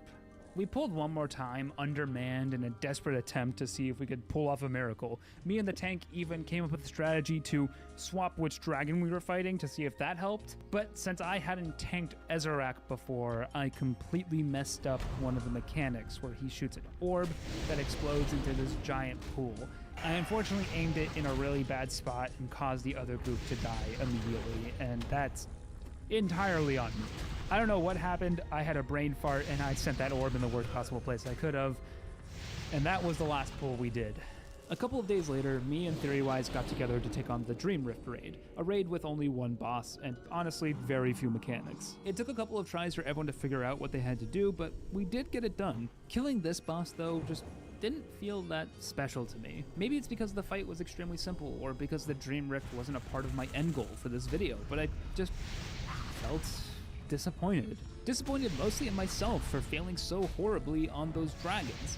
I felt like the reason that group fell apart. It's a feeling I've genuinely never had playing video games before. Having never played competitive multiplayer games, I've never had the feeling of letting a group of people on the internet down. Well, except for everyone who watches my videos. I imagine you're all pretty disappointed in me. I haven't raided since defeating the Dream Rift. I haven't gone back to the Voidspire, and to be honest, I think I just kind of needed a break in general from World of Warcraft. In a few days from when I'm recording this, Mythic Plus does actually release, and as someone who's primarily played MMOs like RuneScape, I don't know if I'm ready for the competitiveness that that's going to bring out in people.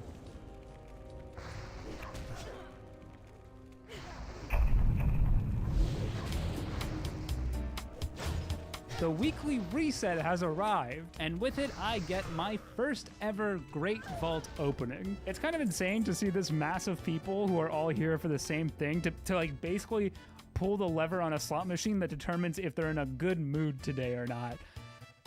And I'm one of them. Look at me now, guy who didn't know how to press buttons. Now we're addicted to gambling. My vault was nothing special, but I was lucky enough to find these legs, which are a part of my tier set. Tier sets have been around for as long as World of Warcraft has been around. They're special items that, unsurprisingly, when you combine a few of them, have a set effect. It was a little bit strange for me to find a tier piece in my Great Vault because I thought tier only dropped in raids, but it turns out in retail WoW, it's a whole different thing. You can get all of your tier pieces without ever stepping foot in a raid. It's crazy. I can't take credit for figuring this out. I did have my hand held by Theory-Wise when this happened, but I picked my tier legs from my Great Vault and then went over to something called the Catalyst, where you can convert a piece of gear into tier. So you get tier gear for gear. Get it? Apparently you can only do this like every 2 weeks or something. I don't know, man. I don't actually understand how World of Warcraft players can figure all of this out. This is insane. What the hell? But the good news was, by doing this, I'd achieved what's known as my 2 set, by getting the first 2 pieces of my tier and having the set effect. But the Great Vault has one more surprise for you. Because this was the first week of Mythic Plus, every Great Vault gave you what's known as a keystone. A keystone is what lets you access a Mythic Plus dungeon, and every keystone has 2 things: a dungeon and a level. The keystone I got was a +2 Magister's Terrace, so that's where my Mythic Plus journey would begin. So Mythic Plus dungeons obviously get harder the higher level they are, but there's also one more catch to them. You have to kill every single boss and a certain number of regular monsters all within the time limit in order to complete the dungeon. That means which packs of monsters you decide to fight and ignore become crucial to timing the dungeon. For this, there are tons of websites and guides that will post routes for you to follow that are proven to work. I didn't know about any of that. We were going in raw. We took down the first couple of bosses with no trouble, and we even easily handled the chaos of the third boss. And by some miracle, we got to 100% of the monsters defeated right before the final boss, which also happened to be a breeze. My first ever Mythic Plus dungeon really could not have gone better. I know it was only a +2, one of the easiest Mythic Plus keys I could possibly do, but I felt accomplished. The failures of the raid were behind me. This whole piece of content I was actually a little bit worried going into wasn't so bad. I even got a little boot upgrade as a reward, and my keystone, the item you use to enter a mythic dungeon, was upgraded from a +2 Magister's Terrace to, it's a level 5 AA. Yeah, that's awful. Ooh. Let me explain. The cool thing about Mythic Plus is only 8 total dungeons are in the pool on any given season, and of those 8, 4 are dungeons from the current expansion, like Magister's Terrace, but 4 are revamped dungeons from previous expansions. This is unironically a really cool way to reuse the mountains of old content World of Warcraft is sitting on top of, but it also means I have to tank dungeons I have literally never seen before. So all of my familiarity from Mythic Zeros and normal dungeons was out the window, and for that reason, the confidence I gained was instantly reset to 0. But I knew that the only real way for me to learn was by doing. So it was time to lock in. The journey to 2000 Mythic Plus rating starts now.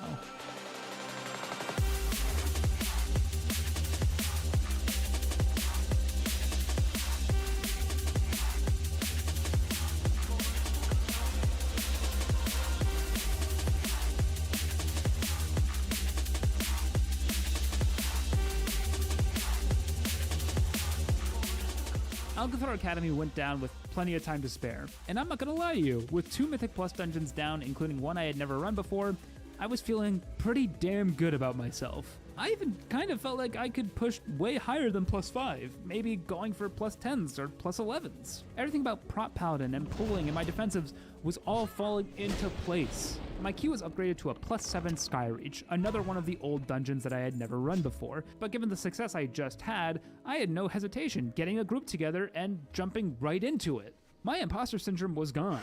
I'm a real tank now.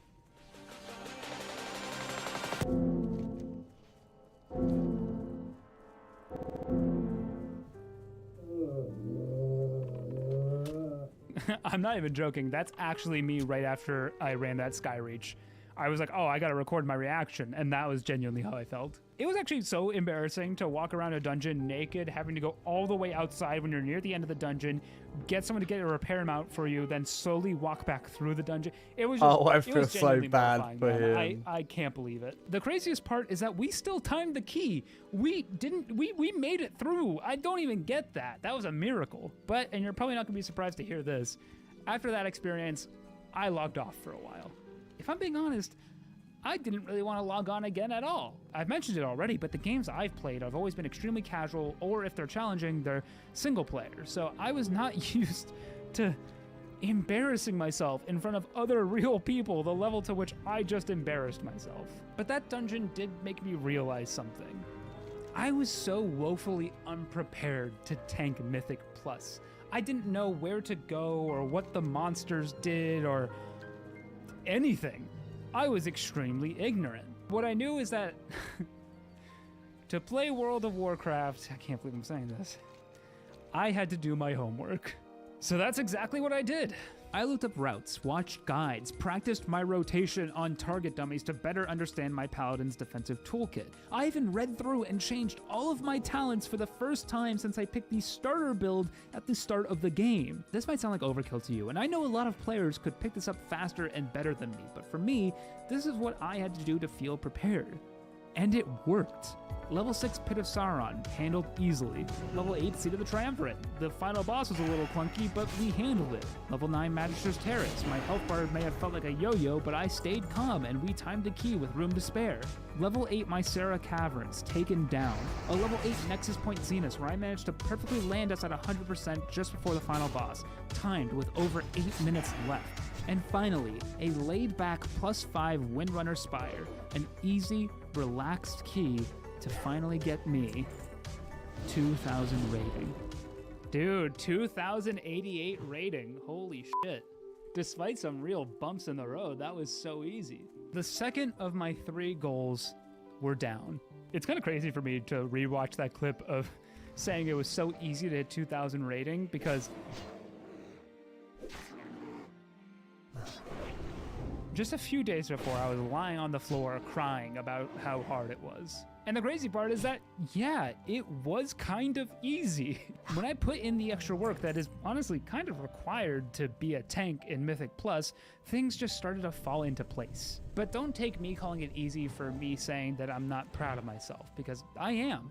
I was really, really bad at this before, and in the matter of just a week, I managed to improve enough to hit 2,000 rating. It's funny that I can still look at these clips and see a lot of stuff I'm doing wrong, and still, I am one of the worst tanks in the game, I am sure. You don't have to tell me that. But I was so happy to have improved because I put in work, and I started to understand why people like competitive games like WoW. I guess what I'm saying is, yeah, WoW really is a hero shooter like Overwatch, isn't it?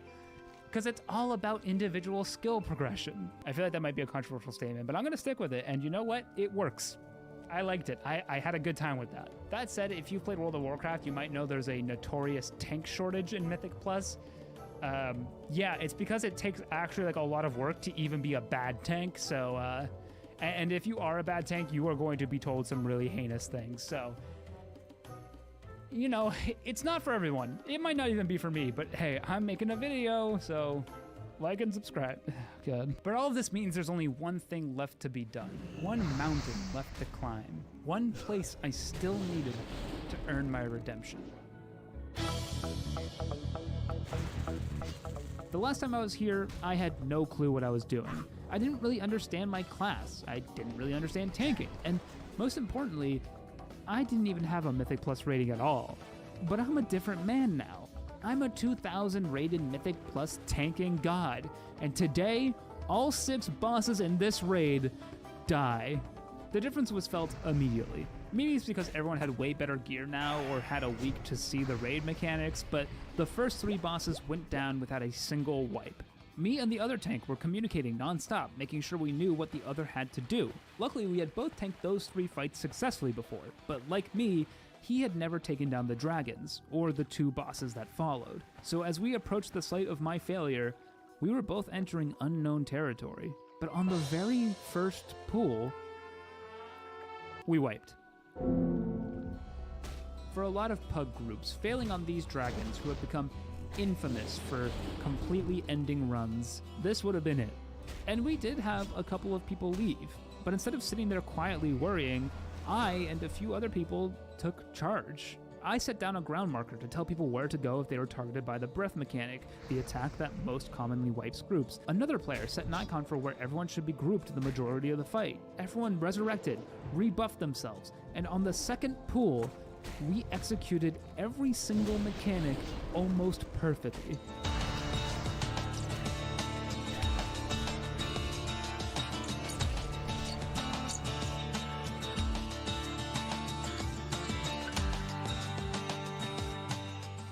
We did such a good job on this fight that at the time that we killed the last dragon, no one was dead. Well, except for theory-wise, the former mythic raider. With the dragons down, me and the other tank were officially in unknown territory, but I had faith that we would figure it out. This fight required tanking 3 different enemies, swapping when they used their powerful judgment attack and positioning them around the room when they started casting ultimates. It wasn't the easiest fight to understand, but I just focused on what I could control, and somehow, these 3 paladins fell on our very first try. Looking back at the footage now, we made kind of a lot of mistakes, but you know what? It's a normal raid, that's allowed. And now we were down to just one last boss. One fight to officially consider this challenge completed.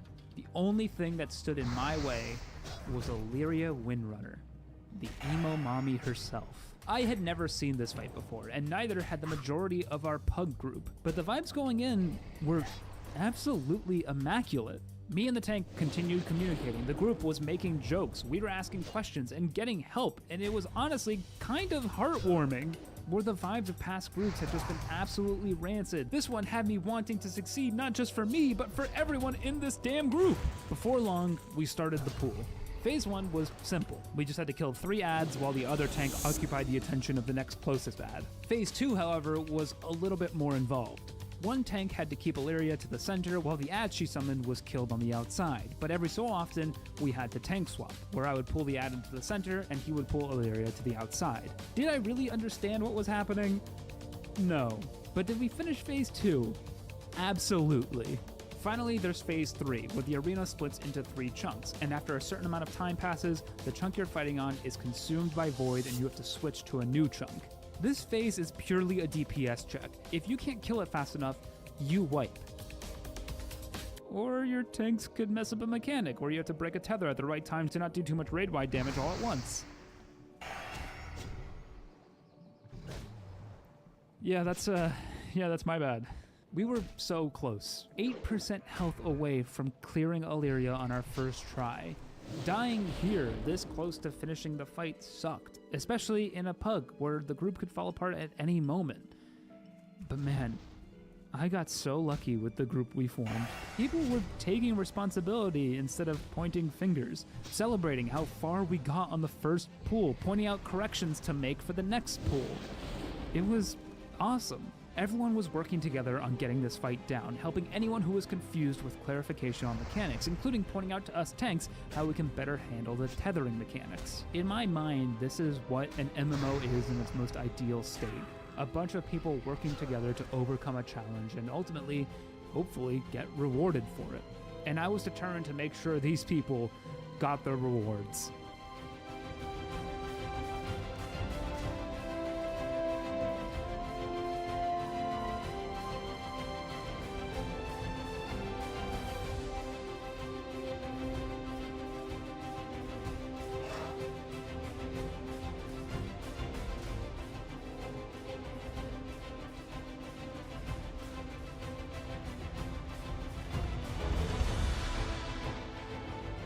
It was done. Illyria went down. Despite all the bumps in the road, I hit 2k rating. I defeated the final boss in the Void Spire, both as a tank. But more importantly than my personal goals, killing that final boss is one of my favorite MMO memories I have had in years. Not because of the difficulty level or the rewards or anything like that, but because of the group of people I killed it with. A group of total randoms. Seeing everyone congratulate each other in the chat was just awesome, man. I really enjoyed it. This past month, fully investing myself into World of Warcraft was full of ups and downs, and a lot of times I really considered just scrapping this entire video because I was either frustrated with the game or thought I wasn't good enough. But now I accomplished everything I wanted to. I think about World of Warcraft all the time. I've even started watching some World of Warcraft content creators. I'm watching the Race to the World first as I'm recording this video. I'm a whole different person now. I'm probably a worse person. It's also funny that by watching those content creators, I've learned that this was apparently the easiest Mythic Plus season like ever. So, you know, that doesn't make me feel great about my accomplishment. A friend of mine also sent me an article that more tanks are dying this season than ever too. And I can't help but feel responsible for that. But maybe the most surprising thing about all of this is I kept playing World of Warcraft after I finished my goals. I killed the super special solo-only Delve boss on the hardest difficulty. That felt really cool. I kept tanking Mythic Plus dungeons, including an absolute disaster in Algathar Academy. I hate that dungeon. I even...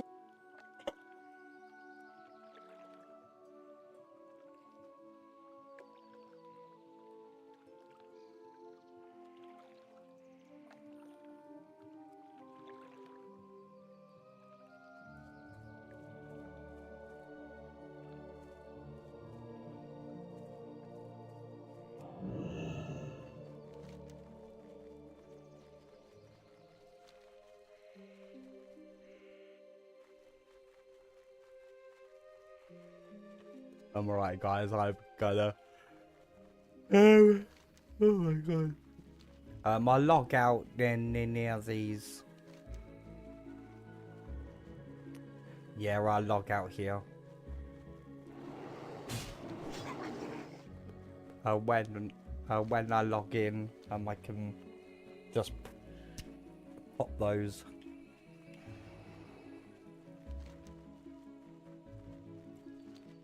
Requests. Oh man, I'm so tired.